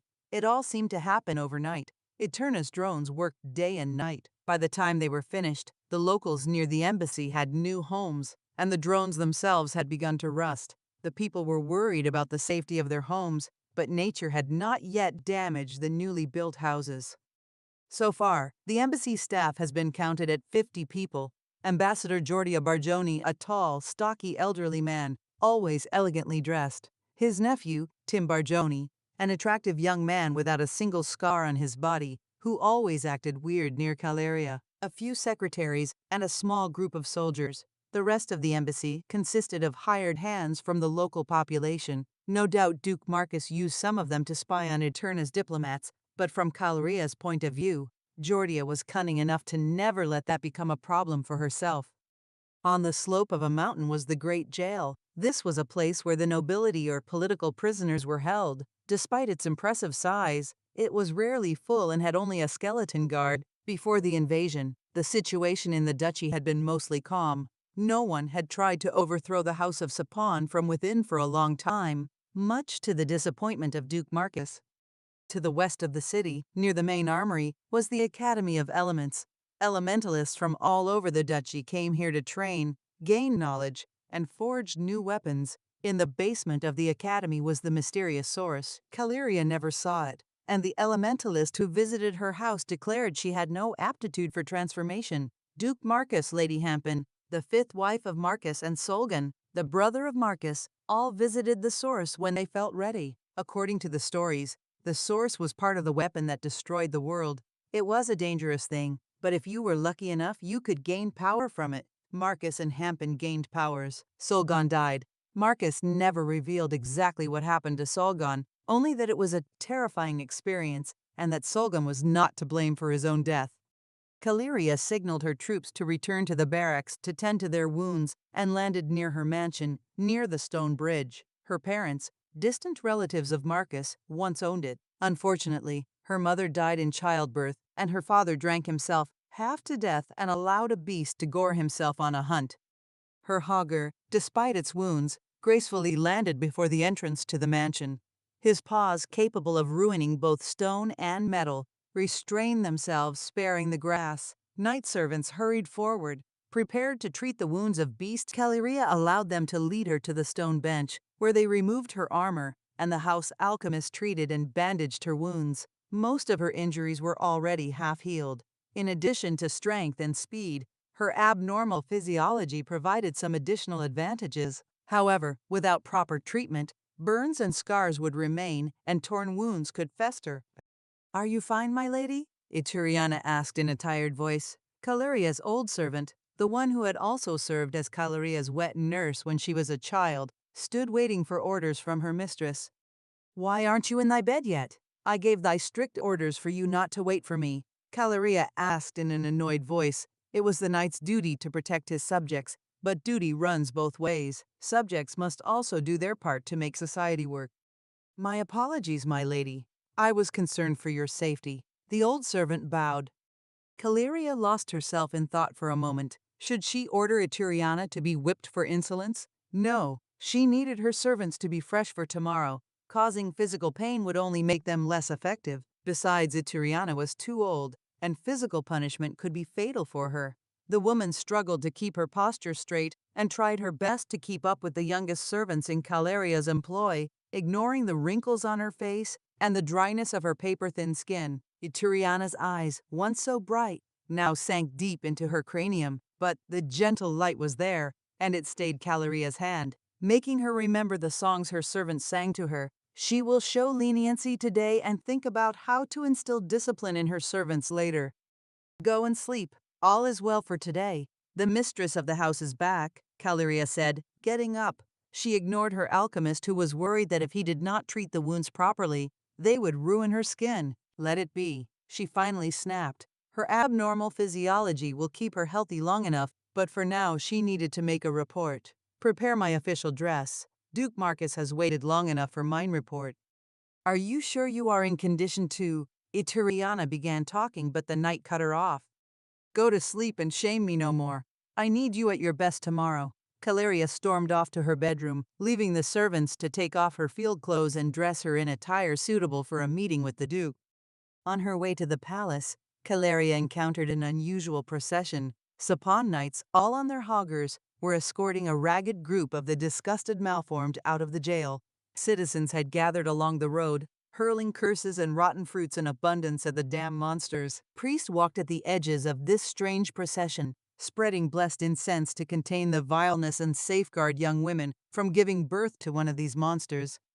Unlike other abnormals, the malformed had little use for technology. Even the use of blades was too much for them. No two were alike. Here were monsters covered in bone growths, with bone saws for arms, walking alongside towering beasts of tentacles and musk. All were chained, and the creatures hissed at the crowd, spurred on by the sharp spears of the knights. There were both adults and their whelps here. She saw a towering goat-headed malformed, close to 6 meters tall, walking with its hands tied behind its back. Its third arm, some sort of bone, was broken. The creature looked out at the crowd with wild panic in its purple eyes and bleated incessantly. Next to it walked a spider creature, taller than several riders on their hoggers. The proud beast seemed to dislike this creature more than others, screeching and trying to bite its bound legs at every opportunity. 2 more malformed were made to drag this spider. The smaller monsters looked no less hideous. One had poisonous fumes coming out of its pores, another was covered in chitin, and the third had more eyes than skin on its body. They hissed, bleated, and barked at the crowd, but Caleria detected a hint of panic in their voices. She had no mercy left for the starving and beaten beasts. Once, back when she was a mere squire, she tried to save a similar creature, only to have it rip open her belly without hesitation. Their size made them easier to kill, that's all. Lady Caleria, a knight in brown armor, threw his arm high and walked to her. He alone was without a hogger, and on his shoulder he carried a spiked mace longer than her body. Where other knights wore the proud insignia of their houses, this man's armor was bare and covered in dirt. "It's well to see thee in good health." "The same to you, noble Ludwig." Caleria made a graceful bow, allowing his ruined lips to kiss her glove-covered hand. "What's the story behind moving the filth?" No one showed any mercy to the malformed. A marauder might be captured and put to work. A murderer might be given the right to marry and have children. But the malformed were worse than raiders, worse than any slavers from outside the living lands. They ate humans and did unspeakable things to women, and they reproduced faster than any cattle. As was the custom, most of the malformed were tortured to death in front of the palace to avenge those they had killed. Strange, isn't it? Ludwig flashed a smile. The fiends had cost us 3 lives before we had completely massacred their invasion. 2,000 rapists, all dead because they failed to cover their tracks properly. The man slapped his leg. "We planned to burn the rest alive to honor the goddess, but the ambassador asked us to turn them over to his care. The Duke granted the request, and so here we are, taking the fiends to the embassy. Ludwig was a duke's bastard. Duke Marcus and Lady Hampton loved each other like no other, but a man has his urges. When one of his whores bore a child, Lady Hampton heard the whore's plea and agreed to spare the child's life. She burned a bastard's mark on the child's face, forever scarring the otherwise handsome man's left side. An ugly burned scar encircled his eye and moved down to reveal his bare teeth. Out of pity, Lady Hampton admitted the young boy to the knights, even though he would never earn himself a steed. A few haughty knights tried to bully young Ludwig out of this position, and he introduced them to his mace. The boy may not have had his father's awesome powers, but distilled Sapon blood ran through his veins, far more potent than Caleria's own blood. With a single stroke, both his rival and his steed were reduced to a bloody puddle. A malformed, small enough that Caleria could step on it and kill it, hissed at a painful sting. The creature spat at the knight behind it. The yellow mucus stained a pristine knight's greave, and the woman cursed and reached for her sword. Still smiling at Caleria, Ludwig moved his arm and pressed the bladed edge of his mace against the knight's gorget, with enough force behind his movement to raise a gust of wind in the street. Temper, temper, sirrah, he chastised the knight, showing his tongue to the malformed. I would weep if you made me break you for ruining an Eternian property. Duke Marcus will need all able hands in the coming days. That he does, bastard. The knight bowed her head. There was no insult in her words. Ludwig had no proper right to be called a knight. Caleria patted him on the shoulder and moved on. It took her only a short time to reach the entrance of the royal palace. The guards recognized her and let her pass. Duke Marcus and his wife should be in their bedchambers near the throne hall, almost at the top of the palace. Caleria walked up several long staircases and passed through the Hall of Remembrance, where dead heroes of the duchy and family members of the Sapon family slept their last sleep entombed in stone walls. Chapter 7. The Duke's Wrath. At last, she reached the throne room, and the guards opened the doors. Caleria blinked for a moment at the sight of so many new faces. With their guards surrounding them, Giordia and Timbargioni stood side by side at a dining table. Trademaster Salaminian, scion of the merchant guild in the land, was present with his son Alquincon and daughter Tyrrhia. The entire family was dressed in the rich green robes of the guild. Salamine had a golden necklace of his house around his pitch-black neck. His son was a mirror image of his keen-eyed father, but with smoother skin and no beard. Neither was one to miss out on anything. Tyrrhia had a softer skin tone, more brown than black, and smiled with a honeyed smile. But Caleria knew how deceptive that look was. Once, on a night patrol, she was summoned to a tavern where, in a drunken brawl, 3 members of a rival guild perished under Tyrrhia's poisoned dagger. Prelate Tanjiro, currently the highest servant of the goddess Encina in the duchy, was also present. His Holiness, prophet and leader of the church, had gone on a pilgrimage to the Queen's court and would not return for half a year, leaving the old but still strong-looking Tanjiro in charge of the church. Manaciro, the young harbor master, dressed in rich furs, was just finishing his report on the city's supplies. Champion Eubian Sapon, the highest-ranking knight in the city and commander of the army, nodded in respect to Caleria. He alone was in his onyx-colored armor, his helm on the crook of his arm, his free arm tugging at his crimson beard with a streak of white. With a cup in his hand, Sapon, son of Marcus and Hampton, heir to the Sapon house and future husband of Tyrrhia, saluted Caleria. Calus was a scholar, not a fighter, but his skills as an elementalist grew with each passing day. The master of the 4 elements, the old and crooked Ato, the city's current elementalist leader, was preoccupied with the ruby on his finger. His helpers constantly moved around him, offering him various dishes, but the old man seemed unconcerned.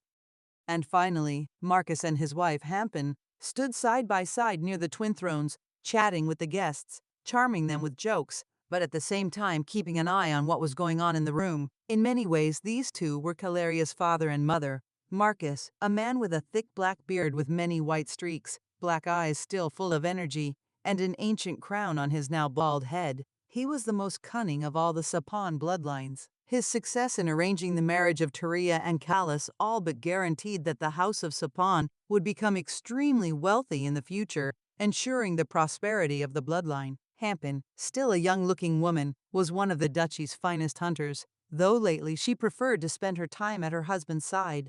Marcus's previous 4 wives were all of the Sapon bloodline, and all 4 had died in childbirth, leaving no heirs to the throne.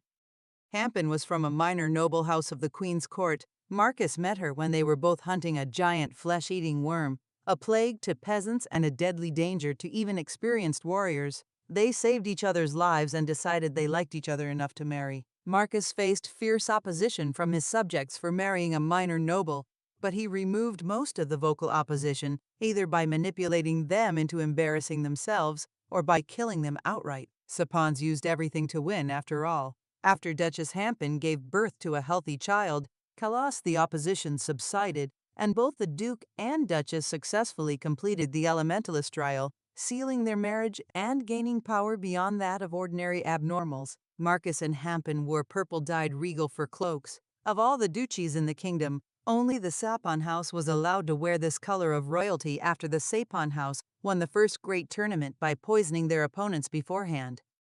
"Blood of my blood, I greet you home," Marcus said with a smile on his face, nodding to Caleria. "Come, feast and drink with us, and tell me all about the situation at our border." "Spare no detail," Hampin said. "We are all friends here." Caleria bowed to her rulers and drank a cup of mead, quickly completing the tradition before telling them all she had seen and done in Ospin. She was sure that Marcus already had an idea of what was going on, otherwise Eubion would not be present, but for some reason, Marcus wanted the others to hear about the situation. "Dark tidings have come." Tanjiro tugged at his short beard. "I will instruct the faithful to meet the escapees and provide calm and comfort for them." "Thank you for your aid, blessed one." Hampin nodded to him with grace. "Naturally, I will send messengers to the Queen's court as well," Salamine said. "Such a vile attack must not go unpunished. In the meantime, I will order the servants to hurry to gather supplies." Manasiro quickly said, "If the worst happens, we will need a surplus of food." But his face darkened. "We just traded quite an amount of food. This attack came at the worst time possible." The duchy was getting most of the metal for weapons and tools from the Chijan duchy, which was covered in eternal fog.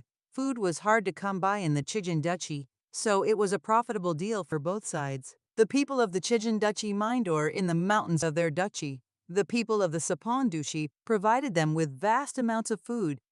"Night always comes before dawn," Tanjiro scolded him in a reassuring voice. "We have faced difficulties before. We will overcome the current troubled times, just as we have overcome troubled times in the past." "Ah." Ato loudly inhaled the alchemical mixture that helped him keep his mind clear. "Actions speak louder than words. Thanks to the trade agreement, our armory is full of weapons. My order will redouble its efforts to enchant weapons. You will see, soon every footman and archer in the duchy will be wielding our weapons." "But can we really trust commoners with such weapons?" Al Quincon asked. "Enchanted weapons have belonged to the noble class since the duchy was created." "Eh? No need to sweat over small things," Ato farted, not caring about his image. "I'm a commoner myself. My D and Ma broke their backs working in the fields. I lost 3 fingers during the harvest before the order found me. Does that make me weaker or less effective?" "Of course not, honest master." Taraya sweetly smiled at him. She had tried to join the Elementalists 3 times in vain, but each time she had failed the theoretical exam. "I am sure the Duke would be happy to accept your offer. As for myself, I would be happy to provide you with any working hands and carts if your people need help to transport the weapons to the academy and back." "Of course I accept." Ato inhaled another mixture. "But this does not mean anything. You got it. I tried 8 times before I succeeded. You can try just as many times until you learn the material." Ato trailed off, saying something under his nose as his servant handed him a cup of mead. "With the permission of my kin, I will begin raiding the enemy forces," Eubion said, putting on his helm. "We will thin their numbers before they can reach our walls." "Thank you all for your support," Marcus smiled. "Dear friends, I, of course, will accept your suggestion." "With all due respect, Duke Marcus." Ambassador Jordia bowed his head. He held a glass of wine. He was the only one in the throne room crowd who preferred wine to mead. "This can only lead to countless new casualties. You are facing a modern army. Your enemy has superior numbers and weapons. Although it pains me to admit it, the Reclamation Army is nothing to scoff at. Their self-evident lack of air force aside, facing them in combat would only lead to ruin." These are our lands, Ambassador, Eubian remarked. We have faced superior technology before and won. There are other ways to deal with this invasion besides facing it head on. Ambushes, just not sufficient this time, my dear friend. The numbers and the distance between the Heaven Peak and the enemy army speak very clearly about it. Jordia drank from the glass. Listen, I know that not everyone here fully believes in Eterna's intentions. This is fair. We do want to change the way of life for everyone on the planet. Anyone would be mistrustful of a person declaring such a thing. But we came as friends, so as a friend I want to help you. Let me go and negotiate with the Reclamation Army. We will not surrender, Al Quinson said. Did I say anything about surrender? There is more to negotiation than simply accepting the enemy's offer. I know you have already sent messages to the Queen for help. When the court knows, they will send their best warriors here. But they need time. Time is what I will give you. Jordia smiled and went around the table. Eterna's name is not an empty sound for the Reclamation Army. They will have to pause, however, briefly, and consider their options. What could it mean to be an Eterna diplomat working with the Sapon duchy? While their army is stopped, your forests will work their magics for you, dear Eubian. They will thin out the bulk of the Reclamation Army, weakening them all without you having to waste a single soldier. If we are lucky, help will arrive, forcing the Reclamation Army to turn to dialogue if they wish to hold Argon. In my humble view, it will be a win-win situation. What exactly is Eterna gaining here, Ambassador? Collis asked. Why, hopefully the duchy of Sapon's eternal friendship. But of course, the ambassador glanced at him. A coy look was in his eyes. And maybe, just maybe, your mysterious queen will even grant us an audience. Eterna has so much to discuss with her, and so much to offer your lands. Seems like a fair deal, but our queen will never grant you an audience. Kala smiled back at him and raised a toast. Father, Mother, I fully support our guest's idea. To gain by losing nothing is the best strategy to solve this troubling situation. Alas, I must decline. Marcus raised his hand, stopping the objections of his son. First, I cannot and will not risk the ambassador.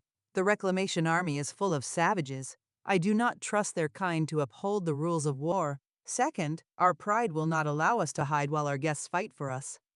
I beg you to reconsider. Jordia bowed to the Duke with unnatural agility. The ranks of the Reclamation Army are filled with abnormals and empowered humans. Yes, I have seen the grace of the Knights of Sapon and will always speak highly of them. But you are currently in a situation where your enemy dwarfs you in numbers and power, and on top of that, they have access to modern weapons. This is the most difficult battle to win, and unless you have a weapon that can make up the difference in numbers.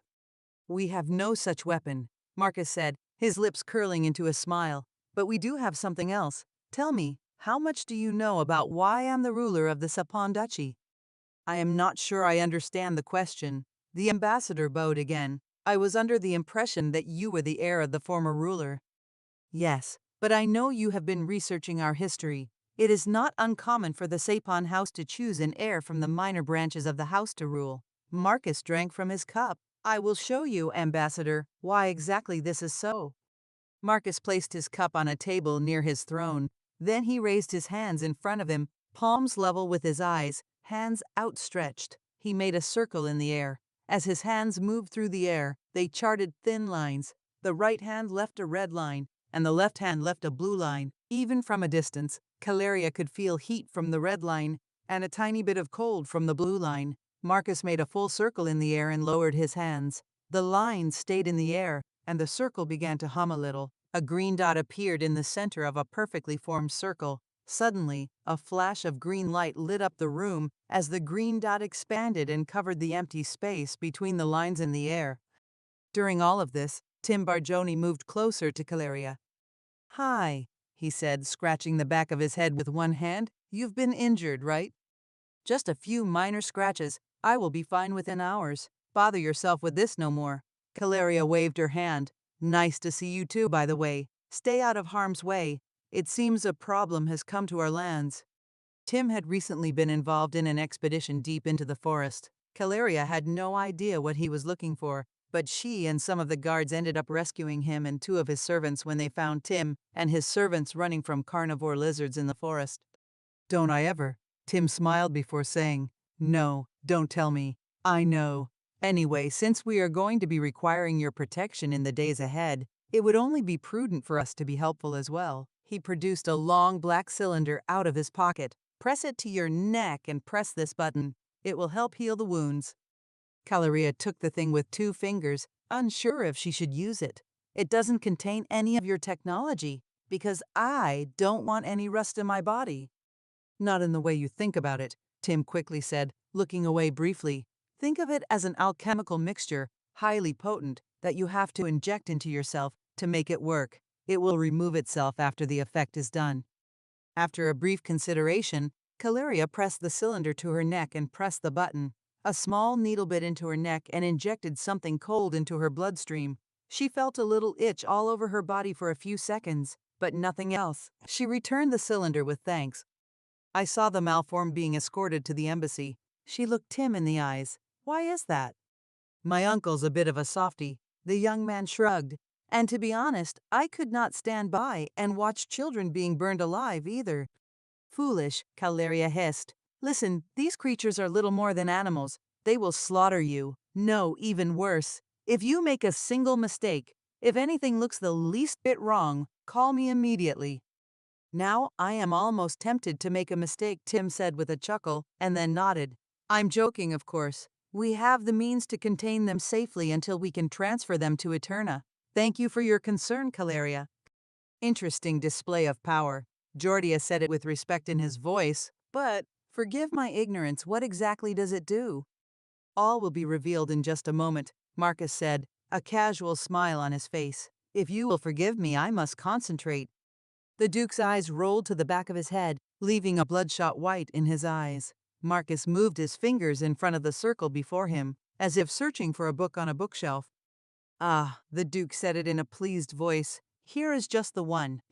His fingers snapped, and the green of the circle changed to reveal the light of day, the lush green of the forest, and the burning buildings of a village. Soldiers of the Reclamation Army were busy rounding up people from the village and forcing them into a single file. A large tank, similar to the one Caleria had seen before, was in the village, along with 2 smaller, less armored vehicles. Before the Isvagakurg, a small village of hunters on the border of Angr, the last time I visited it, there were about 800 people, the Duke said. As you can see, mine people are currently under great pressure from the enemy. How can we see it exactly? The ambassador asked. Fealty is not a meaningless concept for the Sapons. Village elders, castellans, and important nobles all require a visit to a duke, who leaves his mark on them, Adio explained, inhaling another mixture. Once marked, the duke can see through their eyes as and when he wishes. Right now, he is watching through the eyes of the village elder. Now be silent. You are going to like the next part. Flame, the duke said, and 2 enemy soldiers were set aflame. The flaming tongues whisked in reality out of nothing, licking the soldiers' bodies, creeping under their armor, and boiling their eyes. The men began to scream, desperately trying to put out the fire, but the hungry fire continued to devour them, causing the ammunition to explode. Several of their comrades tried to help them, using fire extinguishers at the dying men, only to have the flame pierce the white veil and engulf them as well. Earth, the Duke continued, unmoving. As the grenades on the soldiers set aflame exploded, killing and injuring nearby foes, the land rose and shielded the peasants. 2 light vehicles roared their engines, and the ground opened beneath them, causing them to fall. Then the crack closed, crushing the vehicles. The tank began to move, its weapons trained on the buildings and people. Metal, flame, the Duke said, and the tank flowed. It was as if some intense heat forced the grand vehicle to melt. The people inside had no time to get away or even scream. The hull of the tank shook and ripples appeared around it. Duke Marcus's power had manipulated the solid steel, turning it to liquid, and his mastery of flame heated that liquid. A torrent of molten metal washed over the crew, killing them in moments. One of the soldiers, a leader judging by his bulkier and heavier armor, aimed his weapon at the elder through whose eyes the Duke was looking. Earth, Duke Marcus intoned, and the ground moved upward, blocking the metal projectiles coming from the enemy's weapons. Water, he continued, and the enemy soldier twitched. Water, sweat, and even blood appeared, flowing from beneath his armor. The soldier choked, opened his helmet, and a stream of vomit spewed from his mouth and splattered across the ground. The officer staggered and fell face down, moving no longer. DCTS Kaiser, so much for their bravado, the Duke remarked, seeing how the surviving enemies began dropping their weapons and raising their hands in the air. You be on, I will instruct the elder what to say. Send someone to bring our prisoners to the capital? As you wish, sire, the champion bowed. Very impressive, the ambassador stated, but I would like to point out that you have not faced any abnormals in this battle. As potent as your power is, and they are very strong, you are putting all your hopes on one man. Please, for the sake of all of us. How could I not? Marcus granted him a smile. I am surrounded by friends, by loyal guards, and by trusted comrades. Worry not, none will reach me. I see, the ambassador said, turning to Adio. I am greatly impressed by the Duke's power, but I did not like what I saw. Those idiots died a senseless death. They came to our land, Adio angrily replied, to kill and steal what is ours. I do not dispute this, but the dead, every dead, represents lost potential. They could have lived and helped restore this world. Instead, they chose, or were led, to a path of unnecessary war. The ambassador shook his head. It is simply sad. My friend, I can't stand senseless death of any kind. The guests soon began to return to their homes in preparation for today's work. Caleria returned to her mansion, gave orders to her servants, and started changing into a field dress while waiting for her new armor to arrive. Something caught the woman's eye, and she approached a mirror to examine her body. There was no longer a scorch mark where Antoniato's sword had struck her. A smooth skin covered the former wound, making her wonder if she had been injured to begin with. Eyes herself. Interesting, outsider said, watching the video that torturer had sent him. The one that showed his soldiers being killed by some unseen force manipulating the elements of nature. Torturer had used several groups of soldiers in raids on distant villages, hoping to force the enemy to show his hand. If the duchy had one, several other special groups were hidden in the nearby woods, watching over their comrades. It seemed that the duchy had something unique to protect itself. Outsider's long metal finger was pressed to his blackened chin as he lost himself in thought. It would seem our enemy can work from afar. Similar to an artillery, one that could hit us anywhere, Yuria said angrily. Unless we figure out how his power works, we would have to sneak into their capital and gut the bastard responsible for this directly. She and the commander were on the command bridge of the Dynast's Will, the largest crawler in the invasion force. Its massive treads tore up vast swaths of forest as the landship entered the living lands, creating a new road for the armored columns behind it. The Dynast's Will was an old and venerable beast. Its hull and internal systems had been completely replaced years ago as the state prepared for the invasion. The new alloy, developed by the genius Tillingo, was immune to the atmosphere of the living lands, and the crew had already grown accustomed to the all-new compartment and spacious corridor that replaced the once claustrophobic passages of the landship. The Dynast's Will had been reborn along with the first, becoming tougher and more deadly, but inexperienced at the same time. The first had been busy fighting in a vast theater of war. Its divisions were evenly split among outsiders' champions, and the living lands were only one of many lands to be brought back into the fold. One of the largest operations in the history of the state was underway, and this led to some problems. The Dynast and Outsider both insisted on the invasion, worried that Eterna might bottleneck the state by forming an alliance with the locals. Yuria understood the reason for the haste. Even as they left, the trees and greenery tried to regrow in the ruined passages the crawler had made. The living lands thrived without any damage to the soil, sustained by a very rare supernatural force. The sheer potential hidden in this land was astonishing. Wood for fuel, land for farming, training grounds for troops, new breeds, so many of them ready to be integrated into the army. Long-lost research centers are waiting to be unearthed. In the old world, this entire region was home to laboratories working on terraforming the Red Planet. Years of planning, years of solving the riddle of the living lands and its air, all culminated in this invasion. They had to beat Eterna to such a valuable region. But the quality of this invasion left much to be desired. Even here, on the command deck, the personnel often made almost childish mistakes because they had to spread the veterans among the newly constructed crawlers and promote several operators, often against the wishes of the men. The first lacked combat training, And Uriah's eyes flashed with indignation when she saw how the artillery crew had managed to miss the top of the hill. She held back her venom, allowing the officer in charge to explain the crawler's quirks to the recruit. It wasn't the artillery crew's fault. They had been trained to operate the artillery of stationary bastions and lacked experience firing from a mobile fortress.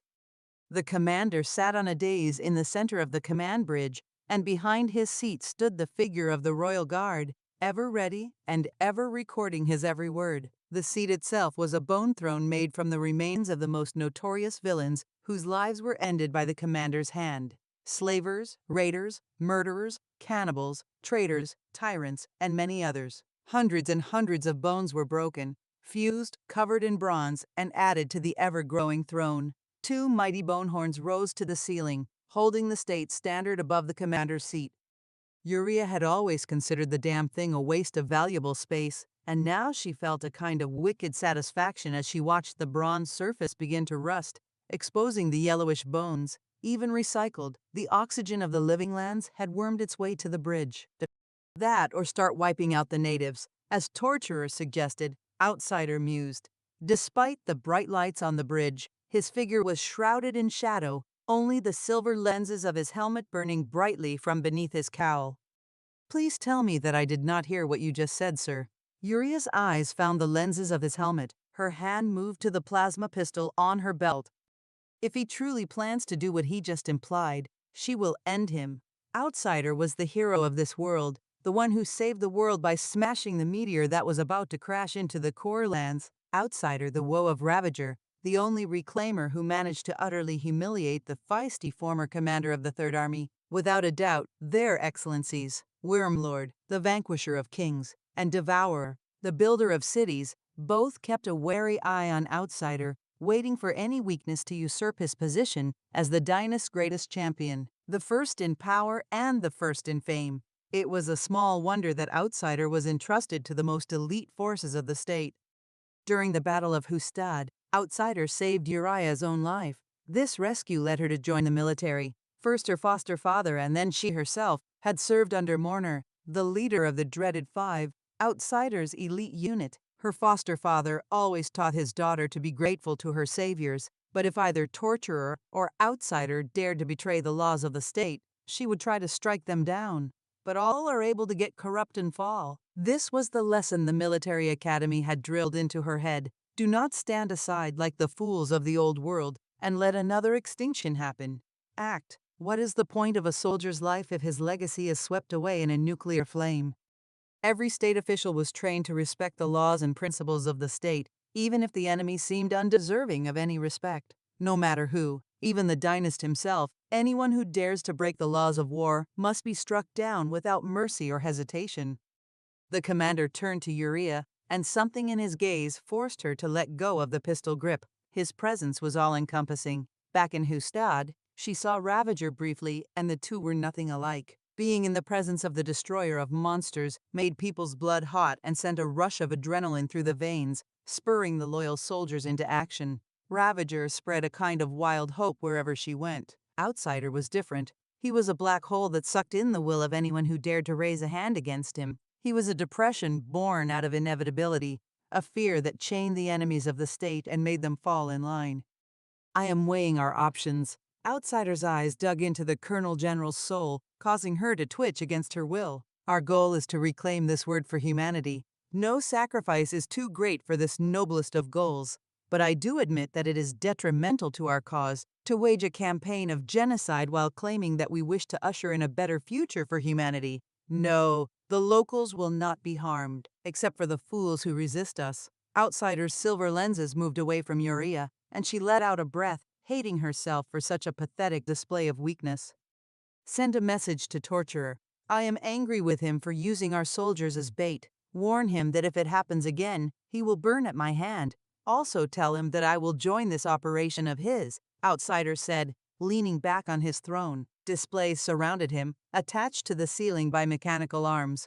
Each showed the slaughter of his soldiers by the enemy's new breed from a different angle. Silver lenses moved beneath the cowl, watching the video over and over, not missing the slightest detail. Torturer admitted he did not know who was doing it, but based on what they had learned in Angor, It could only be the Duke. But sir, we still have no clear idea about how the enemy's power works. Outsider drew himself to full height, and the light died in the command center. The gleam of the gold embroidery that adorned his armor, the yellow glow of the electric lamps, the projected light from the displays, even his own silver lenses, all went to, and there he stood, a large black figure looming over Urea, cloaked and unmoving. Don't worry, Colonel General, Outsider told her. I already have an idea. Chapter 8. Duties and Desires. In the days that followed, the Sapon duchy gathered its forces and sent troops to raid the enemy ranks as they slowly approached Heaven's Peak. Georgia dreaded the news of thousands of dead. The ambassador had never been a man of war. He had even skipped hand-to-hand training with Uncle Enrico as unnecessary. No, his ambitions lay elsewhere. A world of words where, through proper conditioning, one could convince a former enemy to become an ally or, at worst, a trading partner. The matriarch saw his gift and placed him in the diplomatic corps of Eterna, where his skills were nurtured for the betterment of his country and the family.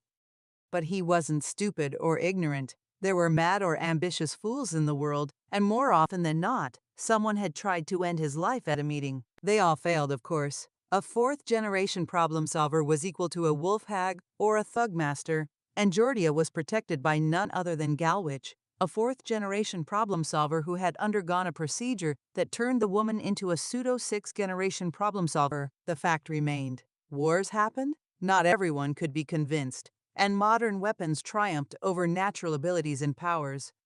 The Sapons proved him wrong. The forces of the Reclamation Army slowed to a snail's crawl in the Living Lands forest. Tanks got stuck in dirt and roots, trees regrown overnight, replacing the roads made by tank treads or fire. Insects carrying deadly diseases took the piper's toll. Beasts the size of wagons prowled the darkness, snatching entire raiding parties. The Living Lands demanded respect, and its dangers claimed the lives of soldiers who were used to fighting in the desolate regions. And through it all, Duke Marcus wielded his power like a hammer, rescuing his troops when they fell on hard times. Not once did the knights force a direct battle. They always struck from the trees, leaving their heavy armor behind. Armed with improved weapons, the duchy's hunters could even pierce the plates of battle armor, and the local hunters were adept at remaining unseen among the greenery or dirt, their scents mimicked by a variety of potions. Georgia was forced to admit that the natives had reason to be certain of their abilities. But it was also so stupid. His way would have saved so many more lives. He saw weeping women as one of the raiding parties returned. They bloodied the enemy but lost so many of their own when a thug master, an analog of a low-ranked officer among Oraes, joined the fray and turned the tide of battle before the knights could call to duty. A dozen young and old were popped by mighty fingers. 10 more were gunned down. More and more sorrowful processions returned as the Reclamation Army adapted. And when Outsider and their elite forces arrive, all will be lost. The Sapons were trading lives for time, and at the end they'd lose both. So senseless. The ambassador always thought that you have to look at things from different angles, but he struggled to understand what the Reclamation Army wanted. They talk about returning the planet to humanity. Fine, but what does it mean? A world reunited through violence, a world of tyranny, can seldom last long. Too many grudges to keep track of. It would collapse, a day sooner or a day later. If they had just joined forces with Eterna, their goal would have been so much easier. Instead, both sides were in a state of non-aggression, competing with each other for the other nations in the world instead of spreading democracy, technology, and freedom. The Dynast didn't even have to bend a knee. His nation could have joined as an independent state. The Dynast had ruined Georgia's plans to some degree. The assets had done their part, infiltrating a malformed tribe, and this allowed the ambassador to present them to Marcus on a silver platter, thus earning the Duke's trust. There were some complications regarding the rescue of the children, but Georgia refused to budge on the matter, keeping his promise to the agents. Now the hissing and confused malformed were kept in the stasis chamber beneath the embassy, awaiting the time when it would be safe to deliver them to Eterna's therapists for reeducation into a proper life. Both agents were now healed and eager to help the locals. He shot down their enthusiasm and made it clear that they were not to fight the Reclamation Army in any way, shape, or form. Georgia will not risk starting a war over a single region. Today, Eubion invited him to the local tavern, claiming the entire building for the two of them. Jordia accepted, curious as to what exactly Yubian wanted to talk about. Lianas and vines surrounded the stone tavern.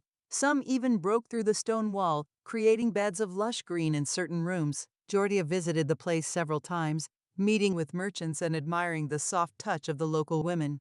Today, he was greeted by almost complete silence, save for a few birds chirping on the tavern's walls and guards making their rounds. There were no bards singing songs, no whores hawking themselves, no drunken brawls, and no servants. My friend, the champion rose from a table filled with food. Jordia had received word from his bodyguards that the people of Ubian were busy removing Marcus's spies from the area and the walls of the tavern. Whatever the champion had to say, it was to remain confidential. I will leave for the front today. However, I understand that we have never talked heart to heart before. You and I, please sit down and feast with me. This may be my last chance to do so. Jordia smiled and sat down beside the champion. For today's meeting, he had donned the rich furs of a merchant, the blue of Eterna, and the national symbol, the sprawling tree at his back. More than one worker at the embassy had noticed the heat of the living lands, accompanied by extreme humidity in the air. The natives had grown accustomed to such conditions, where most normal Eternians had trouble. A set of enhanced organs and implants hidden beneath the ambassador's girth helped him to compensate for this ordeal. With pleasure, my dear host. Jordia smiled, invoking the rules of hospitality, and took a bite of the meal while drinking mead. The food fell into his stomach, which had been carefully engineered by some of Eterna's finest medics. His internal systems confirmed that there was no poison in either meal or mead. So one possibility was eliminated. While he waited for a chance to meet the queen, Eternian agents had begun probing the local elementalists.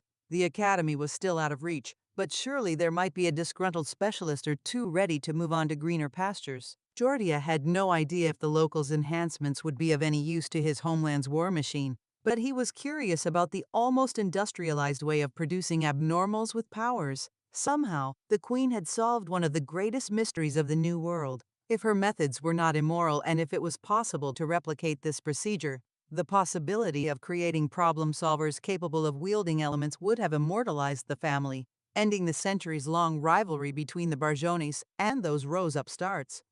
Of course, this way was perilous. No one in their right mind would give up such secrets for free.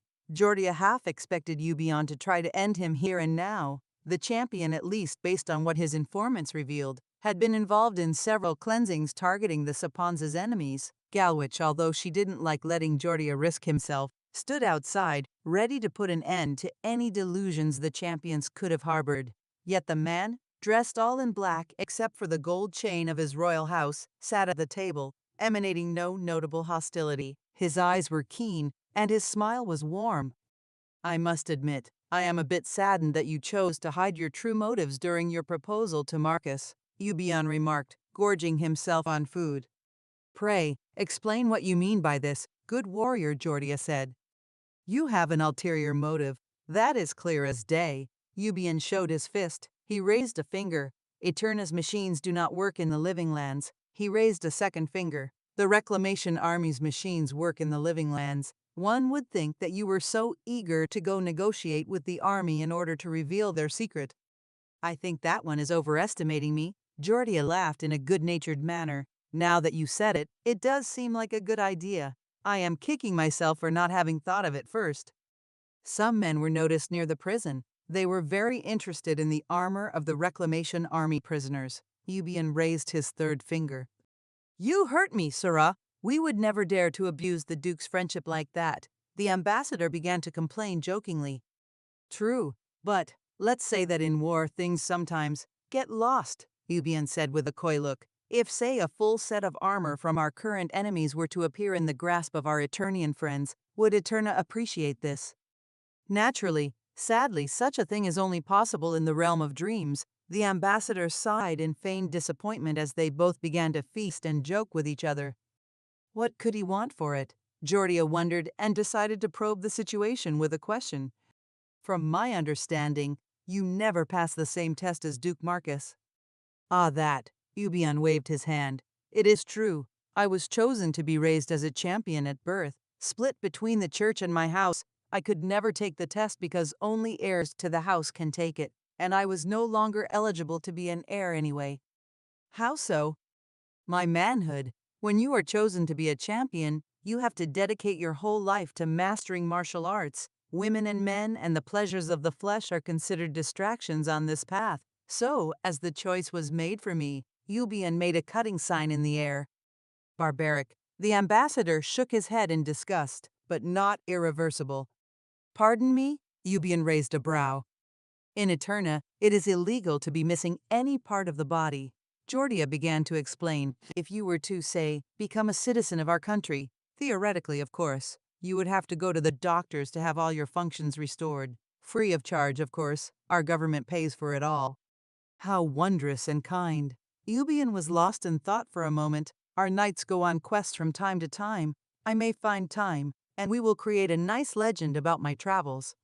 But of course, Jordia smiled to him. It was good that an understanding was found? Of course, only if we win, the champion crushed the ambassador's hopes. Yes, my friend, Jordia offered the champion some wine. You could do me a great favor. Eubion tasted the wine, twisted his face in disapproval, and took a cup of mead instead. A daughter of our late Solgon, may the goddess keep him safe in the next life, recently died during childbirth. Her child is a healthy girl, a good possible heir to the Sapon house. All the elementalists who watched over her agreed that she was born abnormal. Eubion drank another cup of mead and continued, and it is my duty as champion of the Sapon house to keep the line safe. If things go not favorably, would you take this child with her to Eterna? I was under the impression that you hoard all the abnormals that you can get. Is that so? But of course, my friend, you need not even ask. Jordia smiled once more. In Eterna, abnormals were rare. The fields were cleared of the glow and a few abnormals were born. Of course, Eternian scientists had closed some of the physical gaps between normal humans and abnormals, and drones, along with VIS troops, were a good equalizer. Still, why reject potentially strong recruits? Eterna had a system where abnormals from other lands could serve in the army and earn citizenship. Those who had superpowers, in addition to being abnormal, were almost always accepted.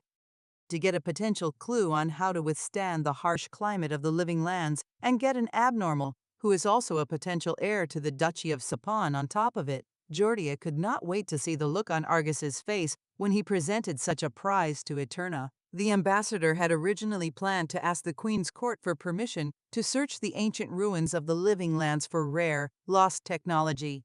Tim has already proven that it is too dangerous for their people to work here alone, but if a way for drones to work here could be found, Eterna will be capable of searching for everything of interest here in secret. It will take a long time, but time was something they had in abundance.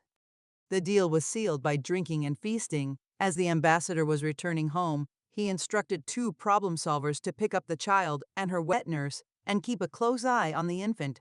She was too precious for his plans. The Barjonas took anyone of value into their family. Loyalty was often more valuable than blood ties, and if the child really has the same powers as the good Duke, well, Eterna might have a new elite in the future, one that would be raised with care and would promote the products of the Barjonas family. And who would have a claim to this land, to boot? As he entered the mansion to say goodbyes, Eubion allowed himself a moment of weakness and let out a sigh, kissed his relative on the forehead, and handed her small, gentle body to the nurse. Everything went as smoothly as possible. It was his job to keep the bloodline safe, and the Sapons always used everything to achieve their goals. He sent one of the scions to the Queen's court. The official reason was training, but the real reason was to keep the boy safe. Solgan's grandchild, well, he went a bit further than that. The elementalist, who unfortunately had to suffer a fatal case of food poisoning to keep the secret, confirmed that she was potentially in the same league as Marcus and his wife. Adeo would never have agreed to let an infant near the glow crystal to pass the test at such a young age, but Ateo was old and foolish. There were more ambitious elementalists who were willing to sneak in someone without Ateo ever knowing. The child passed the test, survived, and gained something. Only time will tell what her true potential. You have your orders, Eubion said to the wet nurse. The woman bowed. If the city would endure the attack of the Reclamation Army, she was to return to Eubion's mansion with the infant. If the city should fall, she was to escape with Eterna's officials, preserving the Sapon's bloodline. And if the Duke would win, but the ambassador would try to escape with the child, She was to do what needed to be done. His job was hard, but preserving the line of his family was all that was left for Eubion, and he was intended to keep the bloodline as safe as possible. There was a chance of the duchy being restored as long as there was even one Sapon left, even if the unthinkable came to pass. Eubion pushed the dark thoughts from his mind and prepared for the war. Nothing was lost yet. With one of his duties fulfilled to the best of his ability, the champion turned his full attention to the battlefield. Chapter 9. One side, two sides, three sides. Eggy took aim at the soldier below and began pulling on the bowstring. The scouts found this group and spent a quarter of the day sneaking after the bastards to their makeshift camp in the woods. The soldiers of the Reclamation Army were no longer as careless as they were just a few days ago, when Eggy, along with other hunters, was sent to harass the enemy. Now, the enemy no longer went on patrols without full armor, nor did they send only 2 people on patrols. It was somewhat of a miracle. What a difference just 3 days made! 3 days ago, Osman was still standing, and Eggy and his buddies were just simple hunters, and now they were hunting new prey, well-armored prey.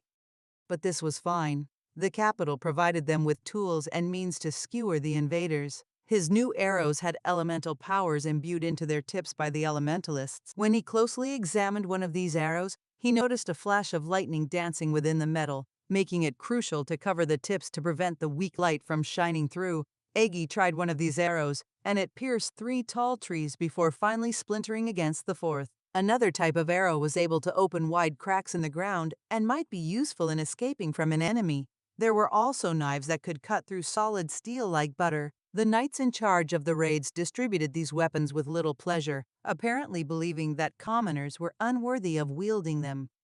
This too was good. Eggy learned to respect the natural order of things. The knights were both stronger, faster, and downright smarter than most serfs, him including. That put them at the top of the food chain. But for all their arrogance and dismissal of their servants, when times got tough, it was the knights who stood side by side with the commoners, clad in gleaming plates and riding their hawks. These men and women hunted the disgusting malformed, liberating the taken women, and sometimes even returned the stolen children. They accompanied alchemists, stepping into the pox-ridden villages with no hesitation or fear, immune to all but the deadliest diseases.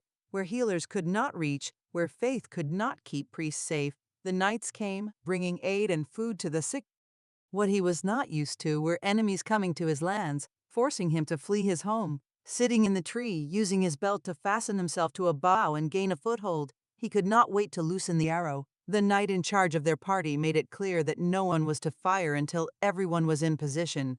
According to the knight, this enemy group had captured 2 knights and some hunters yesterday. Eggy and the others were to end the invaders and free the captives. A hunter crept closer to the enemy camp and hid in the bushes, ready to rush in and cut off the head of a human soldier. Eggy aimed his bow at one of the monster creatures, beings that called themselves Oreyas or something. He was not sure where the rest of his group was, but so far, there had been no signal from the knight. The tall man with the long spear was supposed to start the attack by unleashing a lightning bolt at the foes. A drop of sweat fell from Eggy's brow. He was used to killing animals, but killing people was something else. Even these beasts who walked on 2 legs and communicated with the others in the camp in low, guttural voices. Despite their appearance, they were clearly as intelligent as humans. Something bothered him at the thought of killing others in such a casual manner. He reminded himself that it was they who chose to come to these lands, not the other way around. Suddenly, an arrow shot from a tree. It was not a signal. This arrow struck an Oreyas in the chest, bouncing uselessly off its armor and falling to the ground in front of the beast, opening a gap large enough for the creature to fall into a hole with a scream. Eggy cursed as he saw the hunter charge forward from the bushes, foolishly assuming the attack had begun. The hunter aimed for the soldier's neck, but the enemy grabbed the hunter's wrist, stopping the movement of the knife just inches from the neck. He threw the hunter over himself, twisting the hunter's hand with casual ease, breaking bones and causing the man to scream. Eggy patiently adjusted his aim at his chosen target, who was now running to the left, but before he could release the arrow, the bough he was sitting on and part of the tree to which he was strapped disappeared under a torrent of enemy fire, causing him to fall. He caught a branch beneath him with his free hand. The arrow fell from his bow, and a smaller branch pierced his palm. He saw 2 enemies, Two bastards clad in iron armor dyed green and camouflaged with a net of leaves. They rose from bulges in the ground, firing their guns into the forest. Each of the soldiers had crimson lights shining from their eyes, and the searing heat from their weapons pierced through the tall trees, knocking them over. One of them spotted a hidden hunter and fired, leaving the woman with a gaping hole in her chest. They can see us, Eggy thought in disbelief. The hunters knew how to hide. Just a few days ago, they had ambushed and dealt with one of the enemy camps similarly. More and more enemies came out of the camp, and one of them, with crimson markings on his helmet, began to turn toward Eggy. Eggy cursed again and pulled his hand from the branch, feeling the wood tear his palm in half. The movement freed him, and he fell to the ground as bright rays of heat tore through the space where Eggy was just seconds ago. Eggy stood up, realizing that he must have broken at least several toes on his left leg, for the pain stabbed him as he tried to run. Must get to safety. Must treat the wound before an infection can take hold. The thoughts raced through his mind as he retreated, limping deeper into the forest as screams and energy discharges filled the surrounding space. He heard heavy footsteps behind him and turned to face his pursuer, one of the special knives in his good hand. "Drop the weapon, old man," the soldier in green armor said, pointing his rifle at Eggy. First and only warning. Before Eggy could do anything, a bolt of lightning struck the enemy soldier, leaving a fist-sized hole in his abdomen and melting through steel and flesh. The burst of energy exploded behind the enemy soldier. The soldier's cough was cut short when a strange backpack on his back exploded, sending his limbs flying around and leaving a deep cut on Eggy's chin with a torn piece of metal. "Eggy, do you still live?" The knight in charge of their group hurried to help the hunter. Eggy wanted to thank him for saving him, but the knight took a few steps and something exploded under his feet. The impact of the explosion tore off the lower half of the knight's body. The impact sent Eggy back into the tree, causing him to groan in pain as he heard a pop sound in his back. Cursing, he stood and even took a step forward when something grabbed him by the throat and slammed him back into the tree. He saw a wide maw with fangs opening in front of his face. "Akramis tea." "Shag, that's enough," Deho Darkheart said, stopping the soldier from biting off the wounded man's face. "The bastards killed our people," Shag growled back, his mighty body tensed beneath the armor, fingers twitching, preparing to break the neck. Then, Ores released his grip, letting the hunter fall to the ground like a sack of potatoes. Cannibalism was forbidden in the Reclamation Army, much to the great grief of several new breeds. Malformed, wolfkins, Ores, and even some worms lamented the days when it was permitted to eat the defeated enemy, foolishly believing in the superstition that by eating an enemy, you bound his spirit to yours forever. Personally, Deho always considered people who talked such nonsense to be full of shit. They were cannibals, plain and simple, and loved the taste of human flesh. But even with that rule out of the way, fangs, claws, and other sharp parts of the new breed's bodies were able to kill or maim an opponent with contemptuous ease, crushing metal as easily as flesh. For this reason, the Oreus' power armors were designed to leave their mouths open when not fighting in a dangerous area. An Oreus could remove the rebreather and work wonders with natural weapons. "True," Daiho admitted, "and we killed their people. In a battle. Am I understood, Shag?" "Crystal, sir." The Auras nodded, reassuring himself. What about him? They were lucky that a sound catcher had spotted the locals, and the sentries had spooked the enemy's ambush, causing the attack to begin early. Deho saw how those strange arrows of the enemy had killed several good men and women yesterday. Not even a heavy suit of power armor could protect a person from such an attack. Deho had no intention of trying such an arrow on himself or the soldiers under his command. Deho was in charge of one of many forward groups tasked with locating enemy forces and mapping the area. This proved to be a more troublesome task than it was in anger. The locals here were somewhat more deadly. So far, he has lost 3 soldiers today. One was pierced by an arrow. One was killed by the enemy's lightning weapon, and the third had her throat slit when the enemy attacked her, apparently from underground. 3 days ago, he had 40 men under his command. Now he has only 28. When his unit had just arrived, 4 of his soldiers, including an Ores, were chatting about how they were going to build farms to rival those of the Oaksters here. Now Darkheart found himself thinking that he hated these lands and never wanted to see another tree in his life. Maybe he would transfer to the 3rd after the war. Yes, a desert sounds nice. The natives were skilled fighters. He had expected to see rows of knights coming toward his position, ready to die in a well-placed ambush. Instead, he was faced with partisan warfare, where a series of dug tunnels allowed the enemy to move underground and attack the exposed fighters. Thick foliage muffled most sounds, and hunters were adept at masking themselves and sneaking up on even veterans. Power armor was designed to withstand gunfire. Diho and his unit were used to breaking through enemy lines, frowning at the occasional sting of pain when armor-piercing bullets cracked a plate. Even explosions were not enough to stop them. The soldiers would fall from the force of a shockwave, only to get back up and push on a moment later. What they weren't used to were the locals' weapons, which bypassed durability. Too many had fallen, unable to adapt to the vulnerability in time. Disarm this asshole, tie him up and stop his bleeding. In that order, Diho ordered Shag. If the bastard decides to struggle and bleeds out, it is not his problem. The convoy is to arrive during the day to pick up the prisoners. Once a day, the command sends soldiers to retrieve prisoners from forward groups. Prisoners were then exchanged for the Reclamation Army soldiers. In the past, Diho was once rescued this way himself when his old group fell into an ambush, or they prisoners could be used for forced labor or as sources of information. Diho raised a hand to his helmet, listening to the reports and reading the map flashing on the wrist of his armor.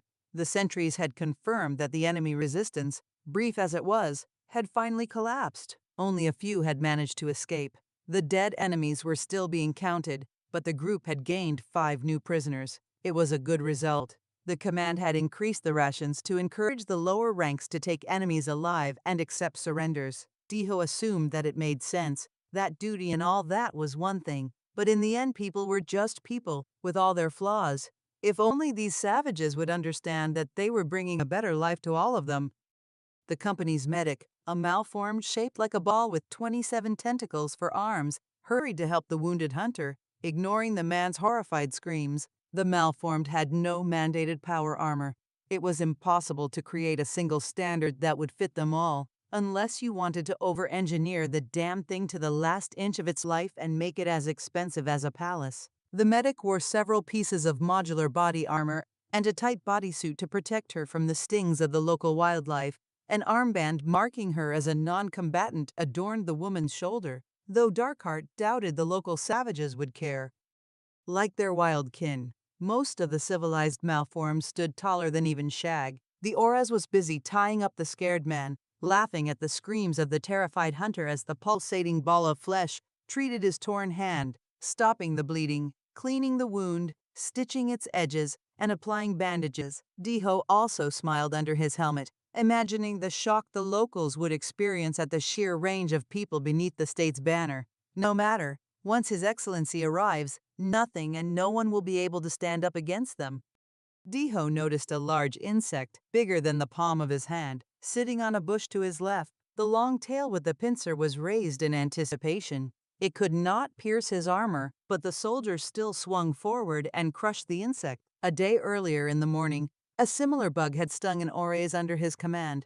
It was only a small wound. The stupid brute did not understand the danger and failed to report it. By evening, the flesh around the wound was swollen and pus was oozing from it. Despite the painkillers, the Auras groaned in pain all night, and the next morning she let out her last breath as life left her body, causing the medic to leave a small crater in the ground. Diho despised the local insects. He turned around, gathering his people.